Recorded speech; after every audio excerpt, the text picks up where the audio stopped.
مفتی طارق مسعود lectures. اللہ تعالیٰ نے قرآن مجید میں حکم دیا، یا ایھا الذین آمنوا ادخلوا فی السلم کافہ، اے ایمان والو اسلام میں مکمل داخل ہو جاؤ۔ یہ آیت میں تقریباً ہر بیان میں پڑھتا ہوں، کیونکہ مسلمان کے ساتھ مسئلہ یہ ہے کہ وہ اسلام میں ہے لیکن اسلام میں مکمل نہیں ہے۔ مکمل یا تو نماز میں سستی کرے گا، زکوٰۃ میں، صدقات و خیرات میں سستی کرے گا، یا صلہ رحمی میں، رشتہ داری جوڑنے میں سستی، یا مالی لین دین میں گڑبڑ، اور کچھ نہیں تو ویسے ہی سست ہوگا، ویسے ہی سست۔ دنیا میں سستی میں جو نمبر 1 ممالک ہیں وہ سارے ٹاپ کے اسلامی کنٹریز ہیں۔ جتنے اسلامی کنٹریز ہیں ان کے گورنمنٹ کے اداروں میں اگر آپ کا کوئی کام پھنس جائے حکومتی ادارے میں تو آپ کو اندازہ ہو جائے گا کہ کس قدر سستی ہے۔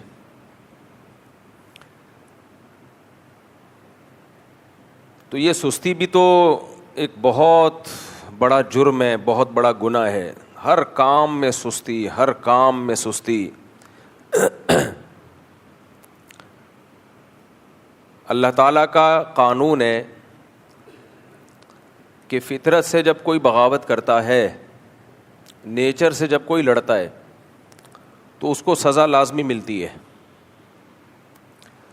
اگر اللہ کے حکم کی کوئی نافرمانی ہو جائے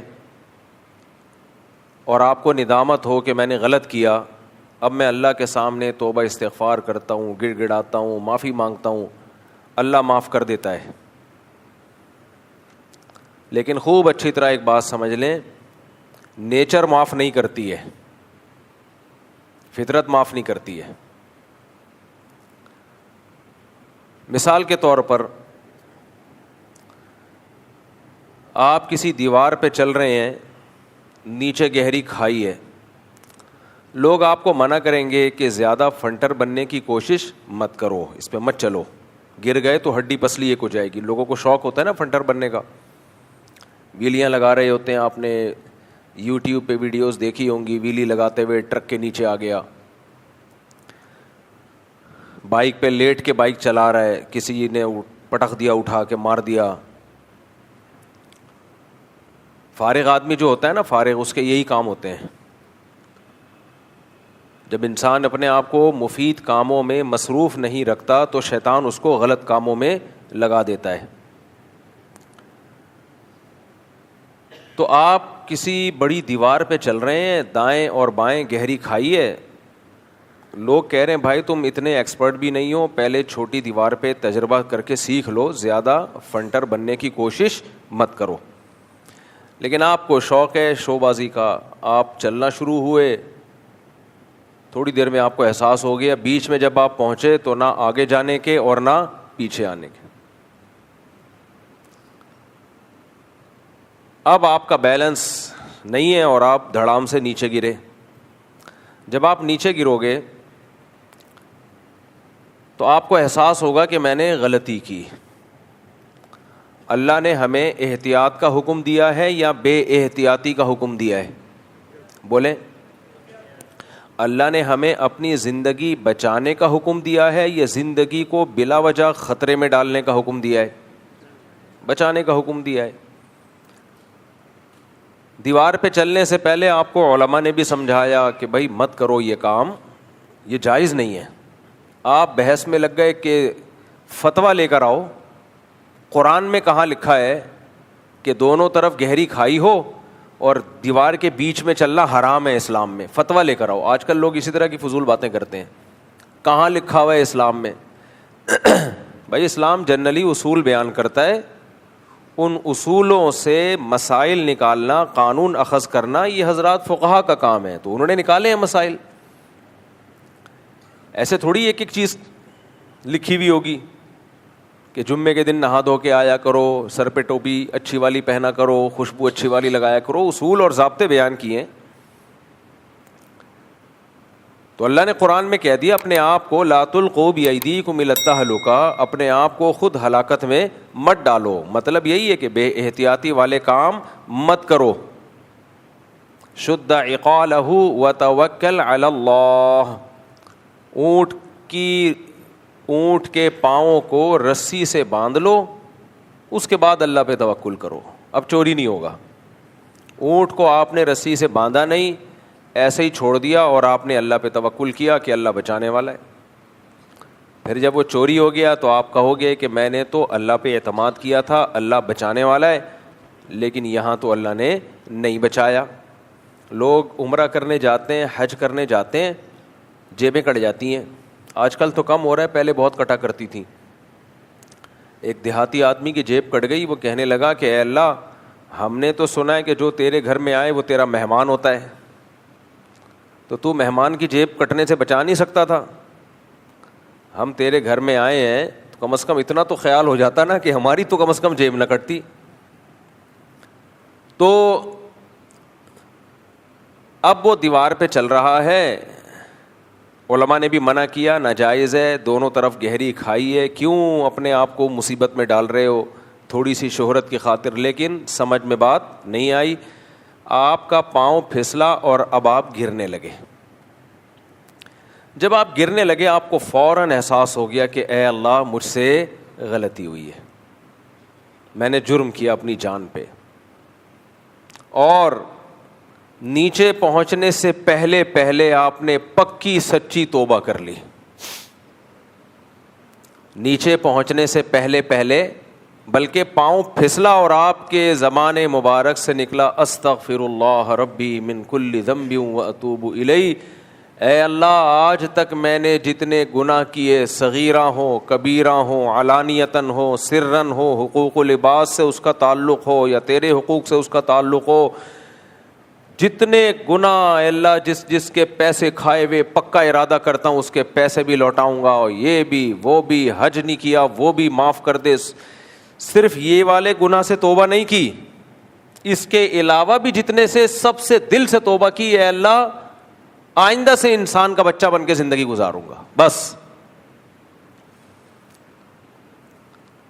آپ کا کیا خیال ہے، اللہ معاف کر دے گا؟ نہیں، رفیع بھائی کہہ رہے ہیں نہیں کرے گا. کر دے گا معاف. اللہ معاف نہیں، گناہ معاف ہو جائے گا. ہاں نہیں، مال کھانے کا تو معاف نہیں ہوگا، وہ تو وراثت میں سے دینا پڑے گا. یہ جو اس نے بے احتیاطی کی ہے نا، اس کو احساس ہو گیا اور اس نے دل سے پکی اور سچی توبہ کر لی. جہاں حقوق العباد ہیں وہ تو بہرحال دینے پڑیں گے، وہ تو پھر اگر مر گیا تو اس کی وصیت میں سے نافذ، یعنی اس کی وراثت میں سے، وصیت نہیں، اس کی وراثت میں سے دینا پڑے گا پیسہ. لیکن جو اس نے بے احتیاطی کی تھی اب اس کو احساس ہو گیا اور پکی توبہ کی اس نے، تو بھائی توبہ سے ہر گناہ کیا ہو جاتا ہے، معاف.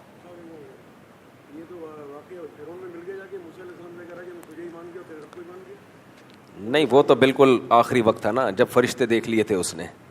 جب تک موت کا غرغرہ نہ آئے، روح نکلنا نہ شروع ہو، برزخ کے احوال نظر نہ آئیں، اس وقت تک انسان کی توبہ قبول ہوتی ہے. ان اللہ یقبل توبۃ عبدہ ما لم یغرغر، حدیث کے الفاظ ہیں. ایک سچویشن وہ ہوتی ہے جس میں انسان موت اور زندگی کے بیچ میں ہوتا ہے، اس میں توبہ قبول نہیں ہوتی. دیکھو ایک آدمی ہے جس کو یقین ہے کہ مجھے تھوڑی دیر کے بعد پھانسی کے پھندے پہ لٹکا دیا جائے گا، 100% موت ہے، 5 منٹ کے بعد مجھے پھندے پہ لٹکا دیا جائے گا. یہاں موت کا یقین تو ہے لیکن ابھی مرنا شروع نہیں ہوا ہے. تو ایسی سچویشن میں بھی توبہ قبول ہوتی ہے. یہ اہل سنت والجماعت کا اجماعی عقیدہ ہے. قرآن سے حدیثوں سے پتہ چلتا ہے کہ اس سچویشن میں بھی توبہ قبول ہوگی. لیکن ایک بات خوب اچھی طرح سمجھیں، توبہ قبول ہوتی ہے، استغفار کی تسبیح کو توبہ نہیں کہتے. توبہ الگ چیز ہے. ایک ہوتا ہے ایکسکیوز کر لینا کسی سے، سوری کر لینا، سوری الگ چیز ہے. توبہ سوری کا نام نہیں ہے، توبہ سوری سے اوپر کی چیز ہے. سوری توبہ کا ایک رکن ہے, ایک جزو ہے. مکمل توبہ سوری کو نہیں کہتے. سمجھ میں آ رہی ہے بات؟ دیکھو سجدہ نماز کا ایک رکن ہے, سجدے کے بغیر نماز نہیں ہوتی, لیکن صرف سجدے ہی کو نماز تھوڑی کہا جائے گا. آپ نماز پڑھنے آئے ہو جمعے کی, آپ سجدہ کر کے چلے گئے تو نماز کہلائے گی یہ؟ نہیں بھائی. اور سجدے کے بغیر باقی نماز پڑھ لی تو بھی نماز نہیں کہلائے گی. تو ہم یہ کہہ سکتے ہیں کہ سجدہ نماز نہیں ہے, لیکن نماز کا ایک اہم ترین رکن ہے. تو گناہ پہ اللہ سے سوری کرنا یہ توبہ کا ایک رکن ہے. سوری کو ہم استغفار کہہ سکتے ہیں کہ اللہ سے معافی مانگ رہا ہے, استغفر اللہ ربی من کل ذنب واتوب الیہ, اے اللہ جو گناہ مجھ سے ہوا میں تجھ سے اس پہ معافی مانگتا ہوں. اسی کو تو سوری کہتے ہیں نا, ایکسکیوز کر لیا اللہ سے. یہ توبہ نہیں ہے, خوب سمجھ لو. توبہ کا ایک رکن ہے, ایک پارٹ ہے توبہ کا, باقی دو پارٹ ابھی باقی ہیں. 3 پارٹ کمپلیٹ ہوں گے, جیسے نماز میں قیام, سجدہ, رکوع, تلاوت, یہ سب پارٹس کمپلیٹ ہوں گے تو وہ عمل آپ کا نماز کہلائے گا. ایسے ہی توبہ کے 3 پارٹ ہیں. سب سے پہلا پارٹ یہ ہے کہ آپ اس وقت اس گناہ کو چھوڑ دیں, اس وقت اس گناہ کو چھوڑ دیں, آپ پریکٹیکلی چھوڑ دیں. آپ اس ایک آدمی چوری کر رہا ہے اور توبہ بھی کر رہا ہے, اللہ سے معذرت بھی کر رہا ہے, لیکن کر رہا ہے چوری, تو یہ توبہ نہیں ہے, استغفار ہے. یہ توبہ نہیں کہلائے گا یہ عمل. آپ غیبت کر رہے ہو اور توبہ بھی کر رہے ہو, اللہ میں غیبتیں بہت کرتا ہوں, پھر شروع ہو گئے غفار بھائی ایسے, ستار بھائی ایسے, وسیم بھائی نے یہ کیا, یہ پنکھا چوری کیا تھا اس کے بھائی نے, یہ ایسا ہے, یہ ویسا ہے, اور پھر توبہ استغفار کی تسبیح ہاتھ میں آپ کے چل رہی ہے. لوگوں کے ہاتھ تسبیح چل رہی ہوتی ہے, آپ کی بھی ماشاءاللہ چل رہی ہے, لیکن آپ بیان سن رہے ہیں. اچھی بات ہے, تسبیح ہاتھ میں رکھنی چاہیے. تو تسبیح چل رہی ہے, استغفر اللہ استغفر اللہ, ڈرامہ بھی دیکھ رہے ہیں. اللہ مغفرت فرمائے ہماری دادی کی, ہمیں کوئی عیب نظر نہیں آیا ان میں, لیکن ایک چیز تھی, ڈرامہ بھی دیکھتی تھیں اور تسبیح بھی چلتی تھی. ہمارے گھر میں تو ٹی وی نہیں تھا, پڑوسیوں کے ہاں جا کے, اور ڈرامے بھی پہلے زمانے کے بڑے سیدھے سادے سے ہوتے تھے. باقی ماشاءاللہ تہجد, تلاوت, نماز, روزہ. یار ایک بات ہے, میں نے اپنی دادی سے بہت کچھ سیکھا ہے, آج سیکھ رہا ہوں میں ان سے. آپ حیران ہو گئے, مفتی صاحب کی دادی کو گئے ہوئے 30 سال ہو گئے اور آج سیکھ رہے ہو اس سے. میں جب انگریزوں کی دادیوں کو دیکھتا ہوں نا, او ہو, پھر کمپیئر کرتا ہوں اپنی دادی سے, ہائے ہائے ہائے ہائے ہائے, خدا کی قسم ہمارا بڑا حسین معاشرہ ہے. گوروں پہ مت مرو یورپ امریکہ پہ. یہ خزاں ہے جو بانداز بہار آئی ہے, رنگ رلیوں پہ زمانے کی نہ جانا اے دل.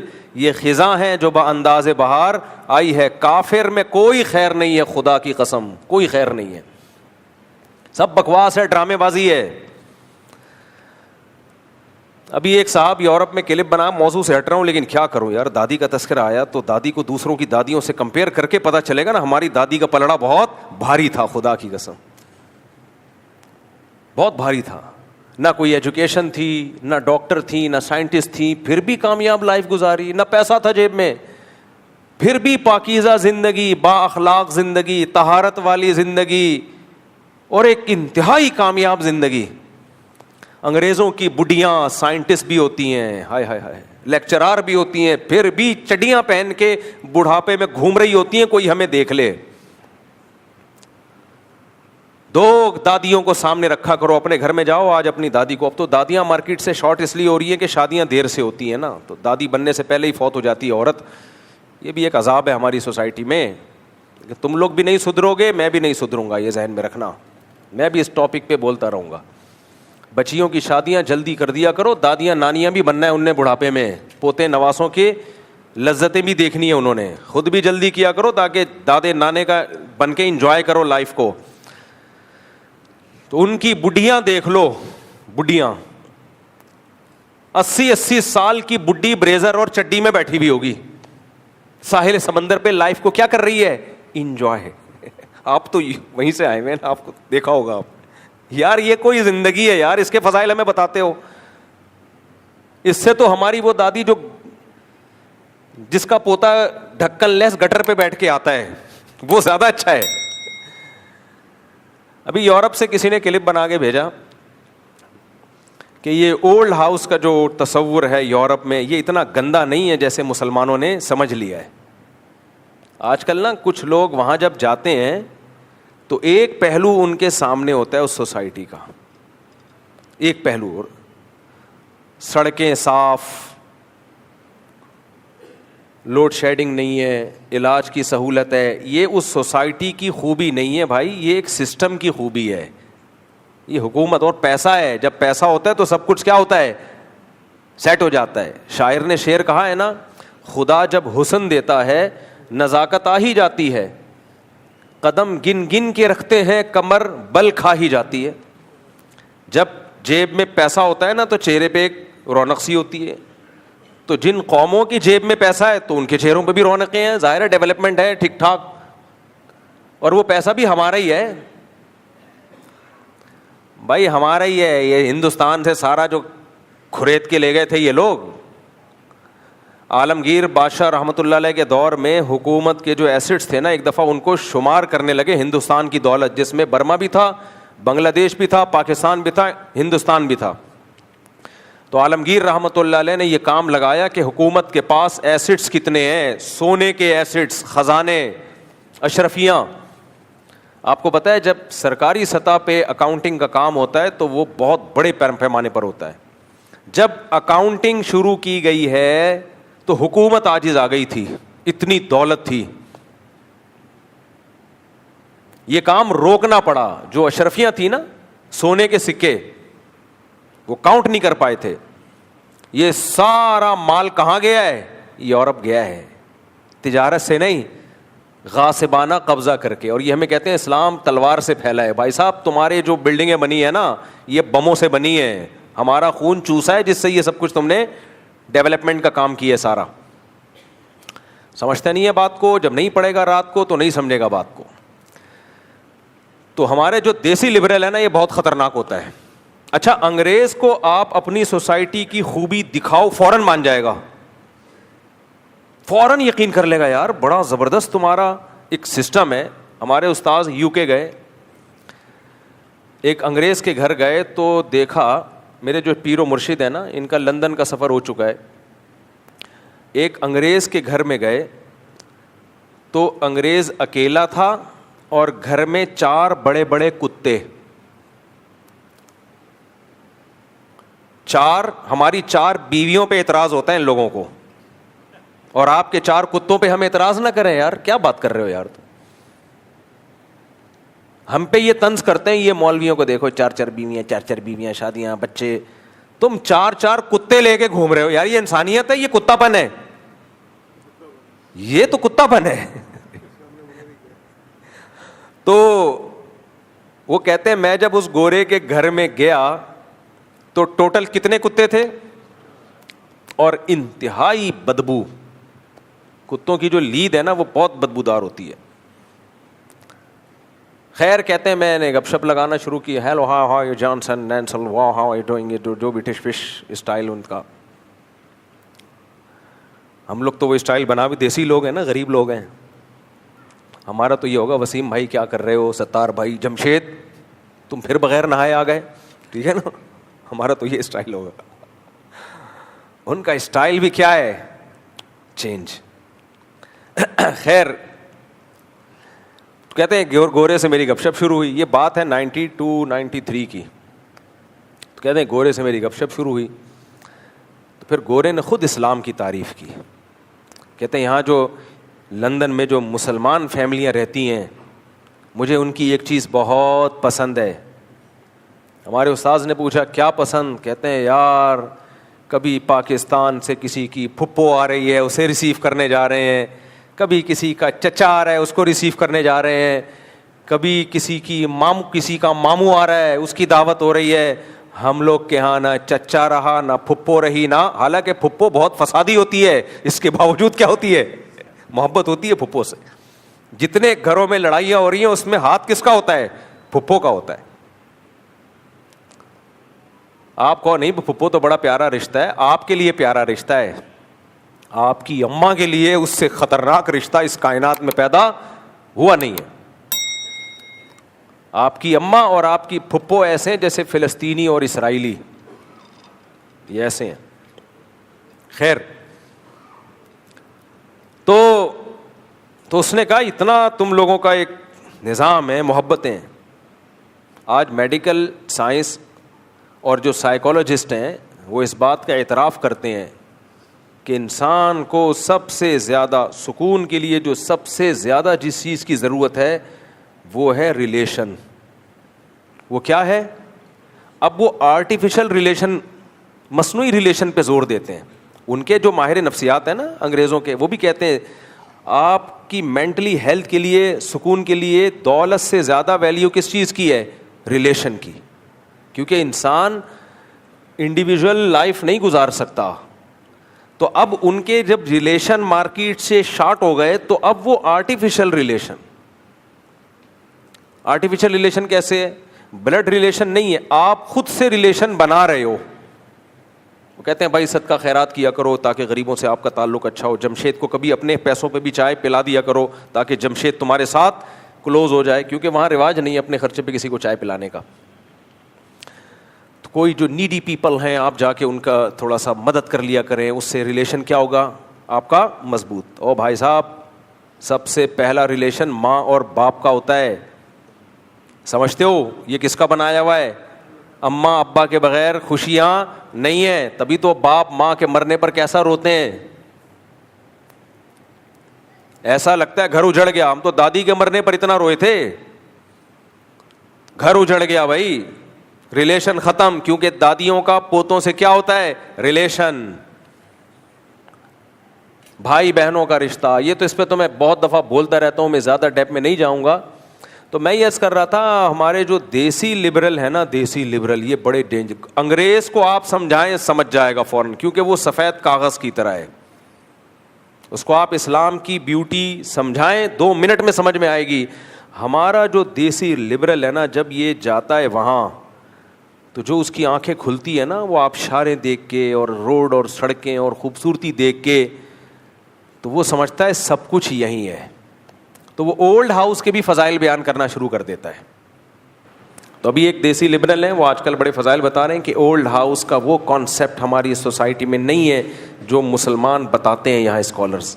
اولڈ ہاؤس تو بڑے خوبصورت ہوتے ہیں, اور بوڑھے لوگ خود کہتے ہیں کہ ہمیں بیٹا اولڈ ہاؤس میں جمع کر دو, وہاں ہمیں پہنچا دو, وہاں ہماری کیئر گھر سے زیادہ ہوگی.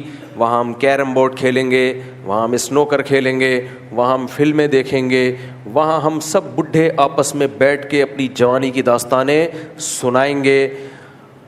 ایک بڈھا بڈھی بیٹھے ہوئے تھے, کھانا منگوایا انہوں نے, کھانا منگوایا تو پہلے بوڑھے نے کھایا, جب ختم کر لیا تو پھر آرڈر دیا گیا بڑھیا کے لیے منگوایا. تو ویٹر نے پوچھا کہ تم دونوں نے ایک ہی ٹائم پہ کیوں نہیں منگوایا؟ تو انہوں نے کہا 32 فارغ نہیں تھی, پہلے میں نے 32 لگا کے کھانا کھایا ہے, اب میں کھا چکا ہوں تو یہ 32 کون یوز کرے گا؟ یہ دادی یوز کرے گی. تو اس لیے تو یہ ساری سہولتیں کہاں میسر ہوتی ہیں؟ سارے بوڑھے ایک جگہ اکٹھے ہو جاتے ہیں. تو کتنا اچھا اولڈ ہاؤس. ہائے ہائے ہائے, انسان کی عقل. ہمارے حضرت فرمایا کرتے تھے انسان اسلام سے جب ہٹتا ہے نا, سب سے پہلے اس کی کھوپڑی خراب ہوتی ہے. سب سے پہلے جو چیز خراب ہوتی ہے وہ کیا ہے؟ کھوپڑی. صحیح اور غلط کا معیار, کرائٹیریا کیا ہے؟ او بھائی, بڈھے کو اولڈ ہاؤس کی ضرورت نہیں ہے, اس کو محبت کی ضرورت ہے, اس کی تنہائی دور کرنے والی اولاد کی ضرورت ہے. آپ اپنے بڈھے کو, بوڑھے باپ کو بھیج دیں برج خلیفہ, بولے ابا آپ وہاں انجوائے کرو لائف کو. دبئی بھیج دیں, ابا آپ انڈا موڑ پہ آپ کا رہنا مناسب نہیں ہے, آپ یہ غریب ملک کے بجائے دبئی میں آپ کو بھیج رہا ہوں, آپ وہاں رہیں, وہاں آپ جیسے 5-6 بڈھے جمع ہوئے ہوئے ہیں. ابا چلے جائے گا. بڑھاپے میں ابا امریکہ جانے کے لیے ایگری نہیں ہوتا بھائی, سمجھ رہے ہو؟ ابا چلا جائے گا وہاں. ابا بولے گا کم بختو, میں نے تمہیں اس لیے پیدا کیا تھا کہ بڑھاپے میں مجھے دبئی بھیج دینا, تم یہاں رہنا, تم دفاع ہو وہاں پہ, تم جاؤ وہاں پہ. تو اولڈ ہاؤس کے بھی ابھی فضائل جو ہے نا ہمارا لبرل طبقہ بیان کرنا شروع کرے گا, آپ دیکھیں. اور یہ جو ایک پہلو دکھایا کہ اولڈ ہاؤس میں اتنی کیئر ہو رہی ہے اتنا, یہ بھی ایسا نہیں ہے, یہ بھی پرائیویٹ اولڈ ہاؤس ہیں جو ابا نے اپنے خرچے پہ ہائر کیے ہوئے ہیں. ورنہ جو حال وہاں اولڈ ہاؤس کا ہے وہ بھی اللہ کی پناہ ہے. بڈھے کو کوئی کسی اور کے بڈھے کو کیوں رکھے گا بھائی؟ ڈیوٹی سمجھ کے کسی کی خدمت کرنا اور محبت کی بیس پہ کرنے میں زمین اور آسمان کا فرق ہے. ڈیوٹی سمجھ کے خدمت ایئر ہوسٹس کرتی ہے, ٹائم دیکھ رہی ہوتی ہے کب فلائٹ زمین پہ اترے گی اور میری ڈیوٹی ختم ہوگی اور پھر پیسے لینے پہنچ جائے گی. اور محبت میں جو خدمت وہ ہوتی ہے جو سعودی عرب میں ایک کیس آیا تھا کہ ایک بیٹے نے کہا ماں میں اپنے پاس رکھوں گا بڑھاپے میں, دوسرے نے کہا ماں میرے پاس رہے گی. اتنا جھگڑا ہوا ہے نا دونوں بیٹوں کا, کورٹ میں کیس پہنچا ہے. یہ ڈیوٹی نہیں ہے, یہ کیا ہے؟ محبت. جس سے انسان کو محبت ہوتی ہے خرچ کرنے میں مزہ آتا ہے اس پہ. وہ کہتے ہیں یہ میری پراپرٹی ہے, میں رکھوں گا بوڑھی ماں اور بوڑھے باپ کو. یہ لڑائیاں مسلم سوسائٹی میں نظر آئیں گی, غیر مسلموں میں یہ لڑائیاں مارکیٹ سے شارٹ. سعودی عرب میں بی بی سی کی رپورٹ تھی, ہے دو بھائیوں میں لڑائی ہوئی, کہہ رہا میں رکھوں گا ماں کو, کہہ رہا میری ماں ہے, تیری ماں ہے کیا, میں رکھوں گا. کورٹ میں کیس گیا ہے, پھر عدالت نے 6 مہینے کا کہا ہے کہ 6 مہینے تو رکھے گا, 6 مہینے تیرا باپ رکھے گا, تو رکھے گا. کس سطح پہ لڑے. میں جب میڈیا دیکھتا ہوں نا تو ڈپریشن سے نیند اڑتی ہے کہ علماء کس سطح پہ لوگوں سے جنگ کریں. مذہب انسان کو صحیح گائیڈ کرتا ہے, لیکن مذہبی اسکالر ہی اگر 2 نمبر ہی شروع کر دیں. 2-3 مذہبی اسکالر ہیں آج کل, انہوں نے یہ منجن بہت بیچنا شروع کر دیا ہے کہ تمہاری بیوی پر تمہاری ماں کی خدمت لازم نہیں ہے. یار تم بے شرمو, تمہاری ماں جب تمہاری بیوی کو بلاتی ہے کہ بیٹا پانی لے کر آؤ, بغیر تو تم اپنی بیوی کو یہ مسئلہ بتایا کرو کہ تم پر میری ماں کی خدمت لازم نہیں ہے. کیسے بے شرم لوگ ہیں, غیرت نہیں ہے ان لوگوں میں. آپ اس پر بیان کرو کہ ساسیں بہوؤں پہ ظلم کرتی ہیں, ہم بھی سنیں گے آپ کی بات, کرتی ہیں, اس میں 2 رائے نہیں ہو سکتی. اس کو غلام بنا کے رکھتی ہیں, غلط ہے, نہیں رکھنا چاہیے. لیکن آپ نے اتنا مبالغہ کر دیا عورت کے حقوق, فیمنسٹ عورتوں کو بھی پیچھے چھوڑ دیا آپ نے. گھروں کا نظام کیسے چلے گا؟ ہمیشہ گھروں میں چھوٹے کس کی خدمت کرتے ہیں؟ بڑوں کی. یہ ہماری سوسائٹی کی خوبصورتی ہے. صحابہ میں بھی ایسا ہی ہوتا تھا. یہ کہتے ہیں صحابہ میں اس کی کوئی مثال نہیں ملتی.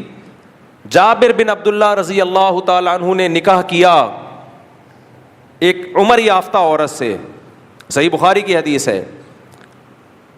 نبی صلی اللہ علیہ وسلم نے فرمایا کہ کنواری سے کیوں نہیں کی؟ حضرت جابر نے کیا فرمایا, میری چھوٹی چھوٹی بہنیں ہیں, میں اگر کسی کم عمر لڑکی سے شادی کروں گا تو میری بہنوں کو سنبھالے گی کیسے؟ وہ میری ماں نہیں ہے, میری بہنوں کو کون, وہ تو خود اس کو مجھے سنبھالنا پڑے گا. تو میں نے ذرا میچور خاتون سے شادی کی ہے. اس سے پتہ چلتا ہے کہ نکاح کا ایک مقصد گھر سنبھالنا بھی ہوتا ہے. آپ حضرت جابر کو یہ بتاتے کہ آپ کی بیوی کا کام آپ کی بہنوں کو سنبھالنا نہیں ہے, ایک رکھ کے تھپڑ لگاتے ہو کہ تو اپنی سوسائٹی کو جا کے تباہ کر. ہمارا ایک خوبصورت گلشن ہے, خوبصورت بہار ہے, ریلیشن ہے. مرد کے دل میں جگہ ہی وہ عورت بناتی ہے جو عورت اس کے ماں باپ کی خدمت کرتی ہے. مرد کہتا ہے میری خدمت مت, اگر مرد کا بچہ ہوگا غیرت مند ہوگا, مجھے اگنور کر دے, میری ماں کا خیال کر. ہر آدمی اسکالر بن کے منجن بیچ رہا ہے. یہ ہمارے ملک میں بہت بڑی آفت ہے. جس کی جو فیلڈ نہیں ہے نا وہ اسی میں آگے نکل رہا ہے. جب بھی کوئی ایسا اسکالر بیان کیا کرے نا کہ آپ کی بیوی پر آپ کی ماں کی خدمت لازم نہیں ہے, تو اس کو بول تو اپنے گھر میں اپنی بیوی کو سمجھا یہ باتیں. کتنی گھروں میں طلاقیں ہو گئی ہیں اس بیس پہ. چند اسکالرز کے یہ کلپ گئے ہیں, کتنے پھڈے ہوئے ہیں گھروں میں. بیگم صاحبہ بیٹھی ہوئی ہیں ہاتھ پہ ہاتھ رکھ کے, میرے ذمے تمہاری ماں کی خدمت لازم نہیں ہے, میرے ذمے تمہارے باپ کی خدمت لازم نہیں ہے. وہ کہے تیرے ذمے ہے کیا, بچے تو پیدا نہیں کر رہی ہے, ایک ہاتھ سے زیادہ وہ نہیں پیدا ہو رہا. تیرے ذمہ ہے کیا پھر؟ آپ کہہ سکتے ہو کہ بیٹا کرے نا ماں کی خدمت، یقیناً کرے، لیکن باہر کے کام کون سنبھالے گا بھائی؟ جب بیٹے کو موقع ملتا ہے، غیرت مند بیٹا بیوی کو پیچھے چھوڑ کے خود ماں کی خدمت کرتا ہے. میں کھلاؤں گا اس کو پانی، پلاؤں گا اس کو پانی، میں اس کے لیے چائے بناؤں گا. لیکن مرد کے ذمے اللہ نے کہاں کے کام رکھے ہیں؟ کمبختو، تم تو ایک اکیڈمی میں بیٹھے ہوئے ہو، باہر جاتے نہیں ہو. مرد کو کمانے کے لیے باہر جانا پڑتا ہے. تم لوگوں کو کیوں خراب کر رہے ہو؟ جو سعودی عرب میں جاب کر رہا ہے، جو امریکہ میں جاب کر رہا ہے، جو ہم تو اسی کے قائل ہیں کہ جہاں جاؤ سفر میں بیوی کو ساتھ لے کے جاؤ، لیکن ہر آدمی کے پاس اتنے وسائل نہیں ہوتے. اصل حکم تو یہی ہے کہ ساتھ ہونی چاہیے تمہاری، لیکن ہر آدمی اتنا افورڈ نہیں کر سکتا. صحابہ میں بھی ایسا نہیں تھا، سب نہیں لے کے جاتے تھے. جو غریب صحابہ تھے ان کی بیویاں گھروں میں رہا کرتی تھیں، وہ کمانے کے لیے جاتے، جہاد کے لیے جاتے، بیویاں کہاں رہتی تھیں؟ گھر میں رہتی تھیں. ایسا سوسائٹی کا بیڑا غرق کر رہے ہیں یہ اسکالرز.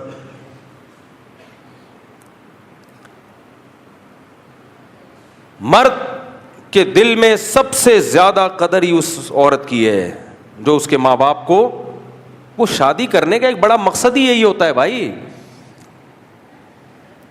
لڑکیوں کو باغی بنایا جا رہا ہے.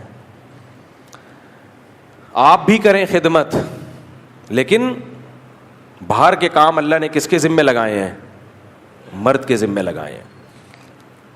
ہاں یہ ضرور ہے کہ اس میں اعتدال ضروری ہے. اعتدال گاؤں دیہاتوں میں ہم نے خود دیکھا ہے کہ عورت جو بہو ہے نا اس کو ایسا کھینچ کے رکھتی ہے، نچوڑ دیتی ہے اس کو ظلم کر کے. 18 روٹیاں پکوائی جا رہی ہیں، یہ زیادتی ہے، یہ ظلم ہے، یہ ظلم ہے بھائی. اعتدال ہونا چاہیے ہر چیز میں. اس کے سونے کا خیال کرو. یہ تھوڑی کہ جب چاہے اٹھا کے ٹھڈا مار کے اٹھا دیا، نہ کوئی سونے کی فکر، نہ کوئی اس کے آرام کا خیال ہے. لیکن جب گھر میں رہتے ہیں اکٹھے تو کاموں کو بانٹنا پڑتا ہے، سب کو مل جل کے کام کرنا پڑتا ہے. ہمارے ایک دوست کی شادی ہوئی تو وہ بیگم صاحبہ نے منع کر دیا صاف طور پہ، میرے ذمے نہیں ہے. اب انہوں نے کہا کہ بھائی آپ یہ کام کر لو، آپ یہ کام کر لو، آپ بہن کھانا بنا دے گی، تم صرف روٹیاں بنا دو. ان کے بیگم نے کہا میرے ذمے روٹیاں بنانا نہیں ہے. یہی اسکالرس کے سنے ہوئے تھے. اس نے کہا تیرے ذمے صرف کھانا کھانا ہے. بالآخر ان میں طلاق ہوئی ہے، کیونکہ مرد نے کہا میرے کسی کام کی نہیں ہے بھائی، یہ کھانے کے وقت آ کے بیٹھ جاتی ہے، باقی سارے کام کون کر رہا ہے؟ تو جب گھروں میں رہو گے تو یہ سب کچھ کرنا پڑتا ہے. ہاں جہاں بھی ذرا سا ظلم کا خطرہ ہو بھائی، پھر بیوی کو یقیناً الگ رکھو، پھر ہم بھی اس کے قائل ہیں، پھر ساتھ نہ رکھو. لیکن بعض دفعہ الگ اکلوتا بیٹا کیسے الگ؟ بچے تو پیدا ہو ہی نہیں رہے ہیں، اکلوتے چل رہے ہیں مارکیٹ میں، وہ کہاں لے کے جائے گا الگ اس کو؟ میں ایسی عورتوں کا پتہ ہے کیا علاج کرتا ہوں؟ اکیلی ماں ہے، اکیلا باپ ہے، کوئی خدمت، یا تو آپ مالدار ہو، ٹھیک ڈیفینس کلفٹن میں رہتے ہو، وہاں تو پھر کوئی کسی کی خدمت نہیں کرتا بھائی، وہاں تو سب ملازمین رکھتے ہیں، آپ کا لیونگ اسٹینڈرڈ بہت ہائی ہے. وہاں بعض گھروں میں ایسا ہوتا ہے کہ کوئی کام عورتیں نہیں کرتی ہیں. سعودی عرب میں رائل فیملی میں کیا خواتین تھوڑی گھروں میں پوچھا لگائیں گی؟ تو ایسا تھوڑی. وہ تو بہت جو اپر لیول کے لوگ ہوتے ہیں، جو نارمل اس سے بڑے ہوئے ہوتے ہیں، ان میں تو کوئی بھی کام، آپ جوتا بھی خود نہیں پہنتے، نوکر آ کے آپ کو شوز پہنائے. میم صاحبہ صرف ان کا کام ہوتا ہے بیوٹی پارلر میں رہنا، کوئی کام نہیں ہے ان کا. آج یہ والا لپسٹک لگا کے دیکھو، نہیں یہ والی سمجھ میں نہیں آ رہی، امپورٹڈ لپسٹک دوسری لگا کے، بس وہ یہی ان کا. کوئی فارغ، پیسہ بہت ہے، لینڈ لارڈ ہے وہاں، ٹھیک ہے بھائی، وہاں تو کوئی کسی کی خدمت نہیں کرتا. خدمتیں کس سے کروائی جاتی ہیں؟ ملازمین سے. اتنے لینڈ لارڈ ہو، ٹھیک ہے بھائی، قرآن نے بھی کہا ہے عاشروہن بالمعروف، جو عرف چل رہا ہے اس کے حساب سے رہو. تو عرف اگر مالداروں کا یہ ہے کہ ان کے ملازم ہوتے ہیں، تو بلکہ فقہا نے تو یہاں تک لکھا ہے کہ اگر بہت اونچے خاندان میں آپ نے شادی کی ہے تو بیوی کے لیے ملازم بھی آپ کو لے کے دینا پڑے گا، کیونکہ اس لڑکی نے کبھی خود کام نہیں کیا، ہمیشہ ملازمین سے کام کروائے. تو شوہر کے ذمے کیا ہے؟ اس کو نوکر بھی ارینج کر کے دے. تو اتنے اوپر ہاتھ مارنے کی تمہیں ضرورت کیا ہے؟ غریبو، اپنی اوقات میں رہو نا. ہم تو نارمل لوگوں کی بات کر رہے ہیں، جو نارمل متوسط گھرانے ہوتے ہیں. تو اس میں بھی ایسا نہیں ہے کہ ساس بولے بیٹا پانی دو تو بہو اٹھ ہی نہیں رہی ہے کہ ہم تو رائل فیملی سے. وہاں بھی اتنی خدمت تو وہاں بھی بنتی ہے, اتنی خدمت تو کوئی بھی بوڑھا کہہ دے نا آپ سے. دیکھو میں اگر آپ سے یہاں کہوں مجھے پیاس لگ رہی ہے پانی پلا دو, آپ کہ مفتی صاحب ہم پر آپ کی خدمت لازم نہیں ہے. لازم نہ ہونے کا یہ مطلب کہ میں کورٹ میں کیس نہیں کر سکتا, یہ بات تو ٹھیک ہے بھائی, میں کچھ بھی نہیں کر سکتا, لیکن بے شرمی کی انتہا ہوگی کہ نہیں ہوگی یار. ایسے ہی میرے بھائی ساس سسر اگر گھر میں بہو کو کہہ رہے ہیں بیٹا چائے بنا دو, ساس کہہ رہی ہے بیٹا میرے پاؤں میں بہت تکلیف ہو رہی ہے, تھوڑا سا آج اتفاق سے دبا دو, دیکھو کیسا لگتا ہے. وہ کہ میری ذمہ لازم نہیں ہے. یہ بدتمیزی سکھائی جا رہی ہے, گھروں کو برباد کیا جا رہا ہے اور کچھ بھی نہیں ہے. اور سب گھروں میں ساس بہوؤں پہ ظلم ہوتا بھی نہیں ہے. یہ جو کمنٹس میں بہویں لکھ رہی ہوتی ہیں نا میری ساس ایسی میری ساس ایسی, ان کی ساسیں ہوتی ہوں گی, اس کا مطلب یہ نہیں کہ دنیا میں سب کی ساسیں خراب ہیں. ہم نے بہت سے گھروں کو ہنستا کھیلتا بستا دیکھا ہے. میں خود اپنی مثال دیتا ہوں, میری والدہ کا جو ریلیشن تھا اپنی بہوؤں سے بہت اچھا.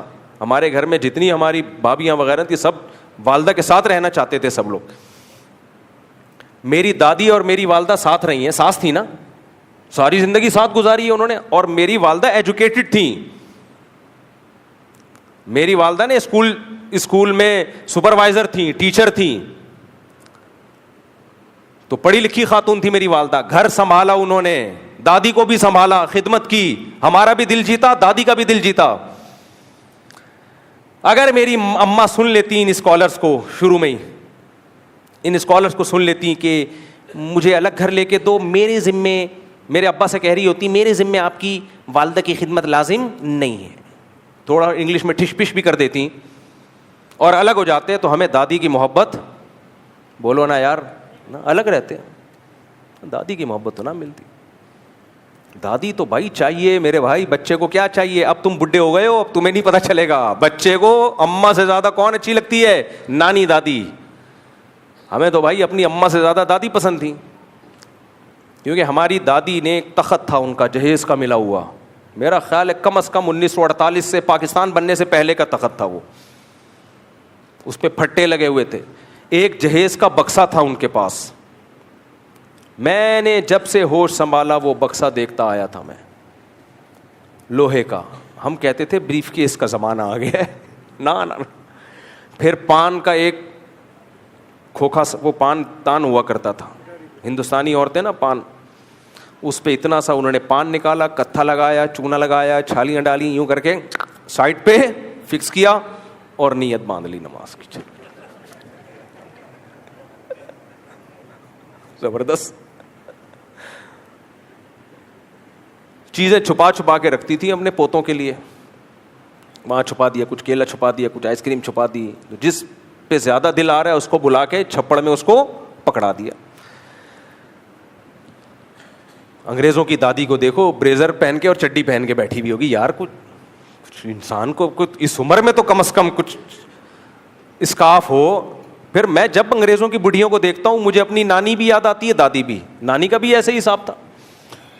میں فوراً دیکھتا ہوں یار ہماری دادیوں کے سروں پہ چادریں ہوتی تھیں, ہاتھ میں تسبیح, وضو بار بار وضو کرنا کی وجہ سے چہرے پہ ایک رونق, تلاوت, دعائیں, بات بات پہ دعائیں دیتی تھیں. ایک خرابی تھی ڈرامہ اور تھوڑا پڑوسوں کی غیبتیں ہلکی پھلکی, اللہ معاف فرما. تو وہ بھی جب کوئی غیبت کا ٹائم آتا آواز بہت سلو ہو جایا کرتی تھی.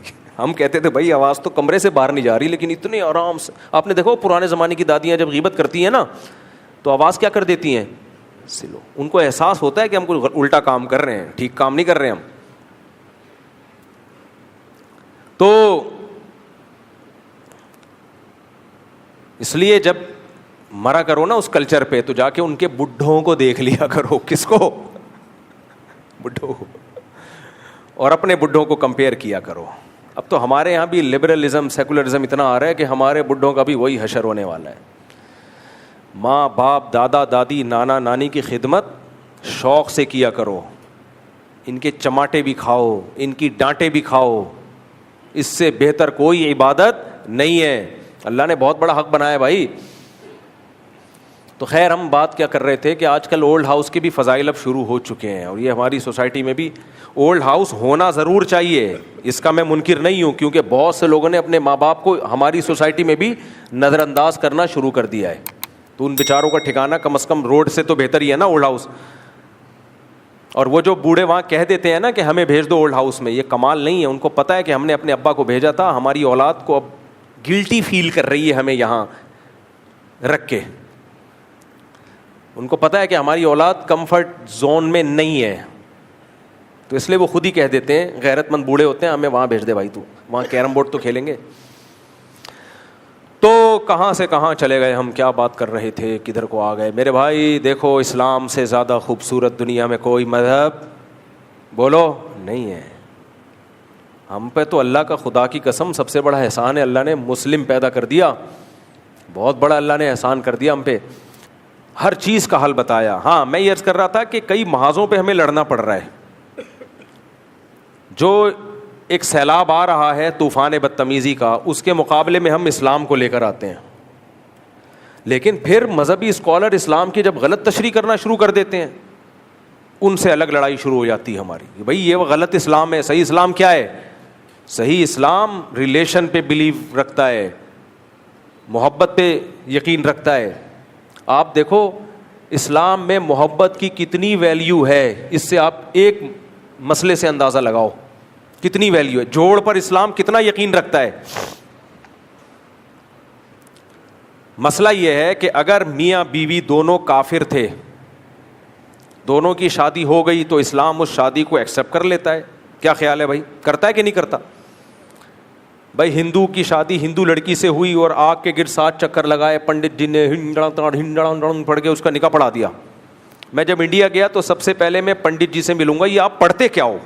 ہم تو پڑھتے ہیں یا ایھا الناس اتقوا ربکم, اے لوگو اللہ سے ڈرو, اور اس نے تمہیں ایک جان آدم اور حوا سے پیدا کیا. ہم تو یہ پڑھتے ہیں, سمجھ میں آ رہا ہے. وہ پتہ نہیں کیا پڑھ رہے تو مجھے ایسا لگتا ہے وہ کہہ رہے تھے بھاگ جا, انسان کا بچہ بن جا, ابھی گھوڑے پہ بیٹھ کے بھاگ جا, دفعہ ہو جائے یہاں سے. شاید یہ سمجھا رہے ہوتے ہیں اس کو, کسی کی سمجھ میں نہیں آتا. تو پنڈت جی سے میں ترجمہ پوچھوں گا, یہ آپ پڑھتے کیا ہو؟ کوئی اچھے کلمات ہی ہوں گے, اچھا مطلب ہی ہوگا کہ یہ ایک اچھا کام کر رہے ہو, پہلی دفعہ زندگی میں کوئی ڈھنگ کا تم نے کام کیا ہے. یا اس کو ڈانٹ رہے ہوتے ہوں گے, انسان کے بچے تم نے ڈھنڈڑا پہلے کیوں نہیں یہ کام کیا, ڈھنڈڑا بڑھاپے میں کیوں یہ کام, ہو سکتا ہے یہ ڈانٹ رہے ہوں اس کو. کبھی انڈیا جانا ہوا تو میں پنڈت جی سے پوچھوں گا ترجمہ کر کے بتاؤ یار. اب ہندو کی شادی ہوئی ہندو لڑکی سے, آگ کے گرد 7 چکر لگائے اور ان کا نکاح ہو گیا, تو اسلام اس نکاح کو ایکسیپٹ کر لیتا ہے, حالانکہ ان کے مذہب کے مطابق پڑھایا گیا. ایکسیپٹ کرنے کا مطلب کیا؟ بچے ہو گئے, اسلام اس کو حلال بچہ کہے گا, سمجھ رہے, ثابت النسب کہے گا, ناجائز اولاد نہیں کہے گا, اور اس کے باپ کو باپ مانے گا. اگر وہ دونوں اسلام لے آتے ہیں تو ان کو دوبارہ نکاح پڑھنے کی بھی ضرورت نہیں ہے, بس وہی پرانا نکاح ان کا اسلام ایکسیپٹ کر لیتا ہے. مسئلہ یہاں کھڑا ہوتا ہے کہ دونوں مسلمان نہیں ہوئے, دونوں میں سے ایک نے اسلام قبول کر لیا. ہندو لڑکی ہے, ہندو لڑکا ہے, دونوں میں سے ایک نے اسلام قبول کر لیا. اب کیا ہوگا؟ ظاہر ہے اب ان کا نکاح نہیں چل سکتا, کیونکہ ہندو اور مسلم کا نکاح نہیں ہو سکتا. اب بعض فقہا کہتے ہیں کہ چونکہ نہیں ہو سکتا, لہذا جیسے ہی ایک نے اسلام قبول کیا فوراً ان کے درمیان نکاح ختم. شوہر نے اسلام قبول کیا, بیوی آزاد ہے, عدت کے بعد جہاں چاہے نکاح کرے. عدت ان کا وہ جو بھی ہے ان کے مذہب کے مطابق عدت ہے نہیں ہے. عورت نے اسلام قبول کیا, مرد جہاں چاہے, ہندو مرد ہے وہ جہاں چاہے, یعنی عورت جہاں چاہے نکاح کر لے عدت کے بعد. یہ بعض حضرات کی رائے, لیکن امام حنیفہ رحمہ اللہ کی رائے کیا ہے؟ احادیث دونوں طرف ہمیں ملتی ہیں. امام حنیفہ نے ترجیح اس بات کو دی ہے کہ اگر ایک نے اسلام قبول کر لیا اور ہم یہ کہہ دیں کہ نکاح ٹوٹ گیا ہے, تو اس کا مطلب اسلام لانے کی وجہ سے ریلیشن ٹوٹا ہے, جبکہ اسلام ریلیشن جوڑتا ہے, توڑتا بولو نہیں ہے.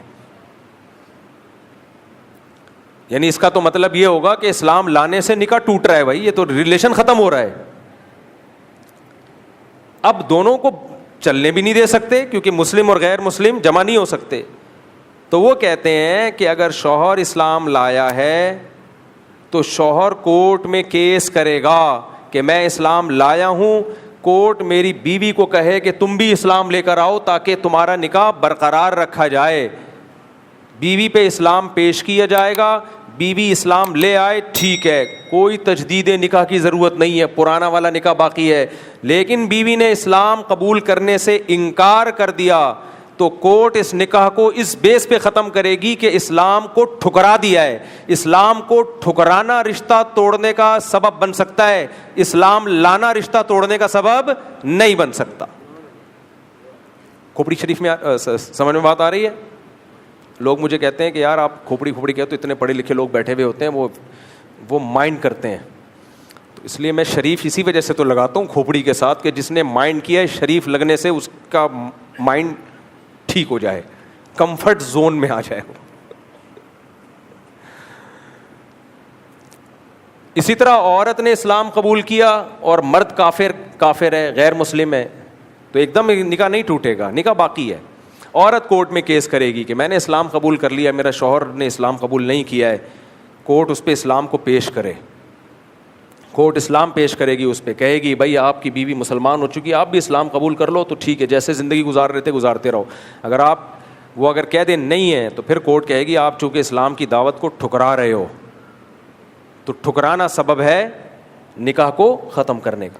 تو جو مذہب میرے بھائی اتنا رشتے جوڑنے پر بلیو رکھتا ہو, وہ ایسی باتیں کہے گا کہ بہو ساس پانی منگوا رہی ہے, بہو کہے میرے ذمہ تمہاری خدمت لازم نہیں ہے, سسر کہہ رہا ہے بیٹا تھوڑا سا چائے بنا دو آج سر میں درد ہو رہا ہے, انکل میرے ذمہ آپ کی خدمت لازم نہیں ہے. پھر یہ لوگ آگے بڑھ کے کہتے ہیں بیوی کے ذمہ شوہر کی خدمت بھی لازم نہیں ہے. یہاں اور آگے جاتے ہیں, ایک پروفیسر صاحب ہیں, انہوں نے تو حد ہی کر دی کہ بیوی کے ذمہ شوہر کی خدمت بھی لازم نہیں. اب شوہر گھر میں آیا, بیگم آج تم پراٹھا بنا دو, میرے ذمہ آپ کی خدمت لازم نہیں. پھر بیگم کہے گی واپسی پہ 6 انڈے لیتے ہوئے آنا, شوہر کہے گا میرے ذمہ آپ کی خدمت لازم نہیں. وہ کہے گی نان نفقہ آپ کے ذمہ, تو کہہ رہے اکاؤنٹ میں پیسے ڈال دیے نا, 6 انڈے اپنے باپ سے منگوا, میرے سے کیوں منگوا رہی ہے؟ نان نفقہ ہے نا تو وہ میں نے ڈال دیا نا اکاؤنٹ میں, میں کیوں 6 انڈے لیتے ہوئے آؤں؟ میں کوئی خان سامہ ہوں ہیں؟ میں تیرے پھر جو کراچی میں جو ابیوزو لینگویج پھر یوز ہوتی ہے نا, تو باپ دادا پہ آتے ہیں, میں تیرے باپ کا نوکر لگتا ہوں, جب باہر جاؤں 6 انڈے لیتے ہوئے آؤں, دہی لیتے ہوئے آؤں, تیرے باپ کے لیے دہی کی دکانیں کھول کے دی ہوئی ہیں کیا مجھے؟ پھر یہ اسٹائل ہو, سمجھ رہے ہو؟ اور یہ چل رہا ہوتا ہے گھروں میں, 1 کلو دودھ لیتے ہوئے, تیرے باپ کا بھینس کا باڑا ہے جو اس نے مجھے جہیز میں دیا ہے. یہ چل رہے ہوتے کہ نہیں چل رہے ہوتے؟ تیرے باپ نے مجھے بھینس کا باڑا کھول کے دیا, 1 کلو دودھ لیتے آنا, 1.5 کلو دودھ لیتے ہوئے آنا. تو نہ شوہر کے ذمے اس کی خدمت ہوگی, نہ بیوی کے ذمے شوہر کی خدمت ہوگی. بچے ویسے ہی مارکیٹ سے کیا ہو گئے ہیں, پوری زندگی میں 1 آدھ بچہ ہی پیدا ہوتا ہے, وہ پیمپر پال لیتا ہے, آدھا ٹائم کمپیوٹر پال لیتا ہے, کارٹون لگا کے. بھائی دیکھو بچے آج کل کیسے پل رہے ہیں, صبح اسکول جائیں گے, دوپہر کو اسکول سے آئیں گے باپ کی فیسوں پہ, تو 6-7 گھنٹے کس نے پالا؟ اسکول نے پالا. شام کو آئے, تھوڑا بہت قیلولہ مارا, اس کے بعد کارٹون, LED پہ کارٹون چل رہے ہیں, 2-4 گھنٹے کس نے پال لیے؟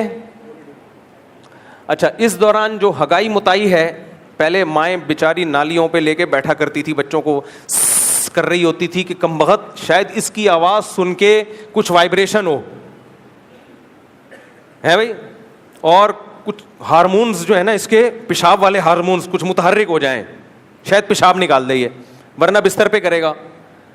تو وہ بیچاری گھنٹوں گھنٹوں لے کے بیٹھے رہتی تھی. وہ ساری ٹینشن پیمپر نے اٹھا لی ہے, پیمپر چپک گیا اور وہ کہتا ہے میں آپ کا خدمت گزار, اب نہ سی کرنے کی ضرورت ہے, کچھ بھی نہیں. سمجھ رہے ہو؟ میں پھر بھی مانتا ہوں بچے پالنا بہت مشکل کام ہے. ہم لوگ کیونکہ پالتے نہیں نا, اس لیے خواتین کی ہم مجبوری سمجھ, جن نے پالا ہے ان کو پتہ ہے, لیکن پہلے جیسا مشکل نہیں رہا. یہ مقصد نہیں ہے کہ بچے پالنا آسان ہے, عورت کے لیے بچہ پالنا واقعی بڑی ٹف چیز ہے, آسان کام نہیں ہے, لیکن پہلے سے بہت آسان ہو گیا بھائی. ہے اس پہ بھی 1-2 بچے اسے زیادہ ہو نہیں رہے. ایکچولی صحت ہیلتھ ایشوز بھی ہوتے ہیں, یہ مولوی نہیں, ہیلتھ ایشوز. او بھائی بچے روکنے سے ہیلتھ ایشوز زیادہ کھڑے ہوتے ہیں, پیدا کرنا تو نیچرل ہے. خیر یہ آپ کی ہیڈک ہے, اس پہ میں زیادہ نہیں بولتا. تو اب کیا ہو رہا ہے کہ اس پہ بھی اس کے ذمے نہ گھر کے کام, تو یہ بھی کہے گا میرے ذمے باہر کے کام نہیں ہے. ریلیشن کی ایسی کی تیسی ہوگی کہ نہیں ہوگی؟ ریلیشن گئے تیل لینے. بالآخر یہ مذہبی اسکالر ہمیں وہیں لا کے کھڑا کر دیں گے جہاں انگریز کھڑا ہوا ہے. کیونکہ جب بیوی مرد کے کسی کام کی نہیں ہے نا, وہ کہے گا میں تمہارے اکاؤنٹ میں پیسے کیوں ڈالوں, پھر وہ کہے گا بیگم اپنا کماؤ, کیونکہ جتنی ضرورت تمہاری مجھے ہے مجھے بھی اتنی ہی تمہاری ضرورت ہے, تو میں خرچہ زیادہ کیوں کروں پھر؟ بھائی جتنی مرد کو عورت کی ضرورت, عورت کو بھی مرد کی اتنی ضرورت ہے نا, تو میں ایکسٹرا کیوں خرچ کروں پھر؟ تو پھر تم اپنا کماؤ گی. پھر وہی ہوگا مجھے جاب والی خواتین چاہیے. آج کل لونڈے لپاڑے جو مارکیٹ میں آ رہے ہیں, مجھے جاب والی چاہیے کیونکہ اکیلے گزارا نہیں ہوتا. تو ٹھیک ہے, وہ اپنا کمائے گی, آپ اپنا کماؤ گے. رات کو ایک سلسلے میں آپ لوگوں کی ملاقات ہو جائے کرے گی, وہ بھی جب موڈ ہوا. اگر وہ سلسلے میں نہیں موڈ ہوا تو وہ بھی سلسلہ آپ کا کیا ہے, ویسے ہی اس سے پھر گرل فرینڈ زیادہ اچھی ہے. تبھی یہ لوگ آج کل گرل فرینڈ کی طرف آ رہے ہیں کہ یار وہ کم از کم ٹینشن وہ نہیں دیتی, حقوق اس کے ذمے بھی کچھ نہیں ہے, ٹینشن وہ نہیں دیتی. اور بیگم کا مسئلہ ان لوگ کہتے ہیں یہ کھڑا ہو گیا کہ ٹینشن فل دے رہی ہے, حقوق بالکل بھی نہیں دے رہی. سب کی بات نہیں کر رہا, یعنی ہمارے جو اسکالرز ہیں نا, وہ سوسائٹی کو اس طرف لے کے جا رہے ہیں.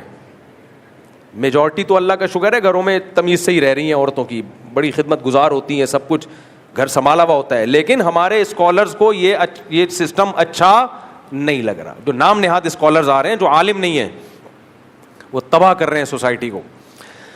کہاں سے بات چلی تھی, ہم یہیں کور کو نکل گئے. لیکن کوئی بات نہیں, ہم نے کون سا ایم اے اسلامیات کے پیپر کی تیاری کرانی ہے آپ کو کہ ہم ٹاپک پہ رہیں. واضح و نصیحت کی مجلس ہے, جو بات کام کی مارکیٹ میں آئے گی پارسل کا ہمارے پاس انتظام ہے.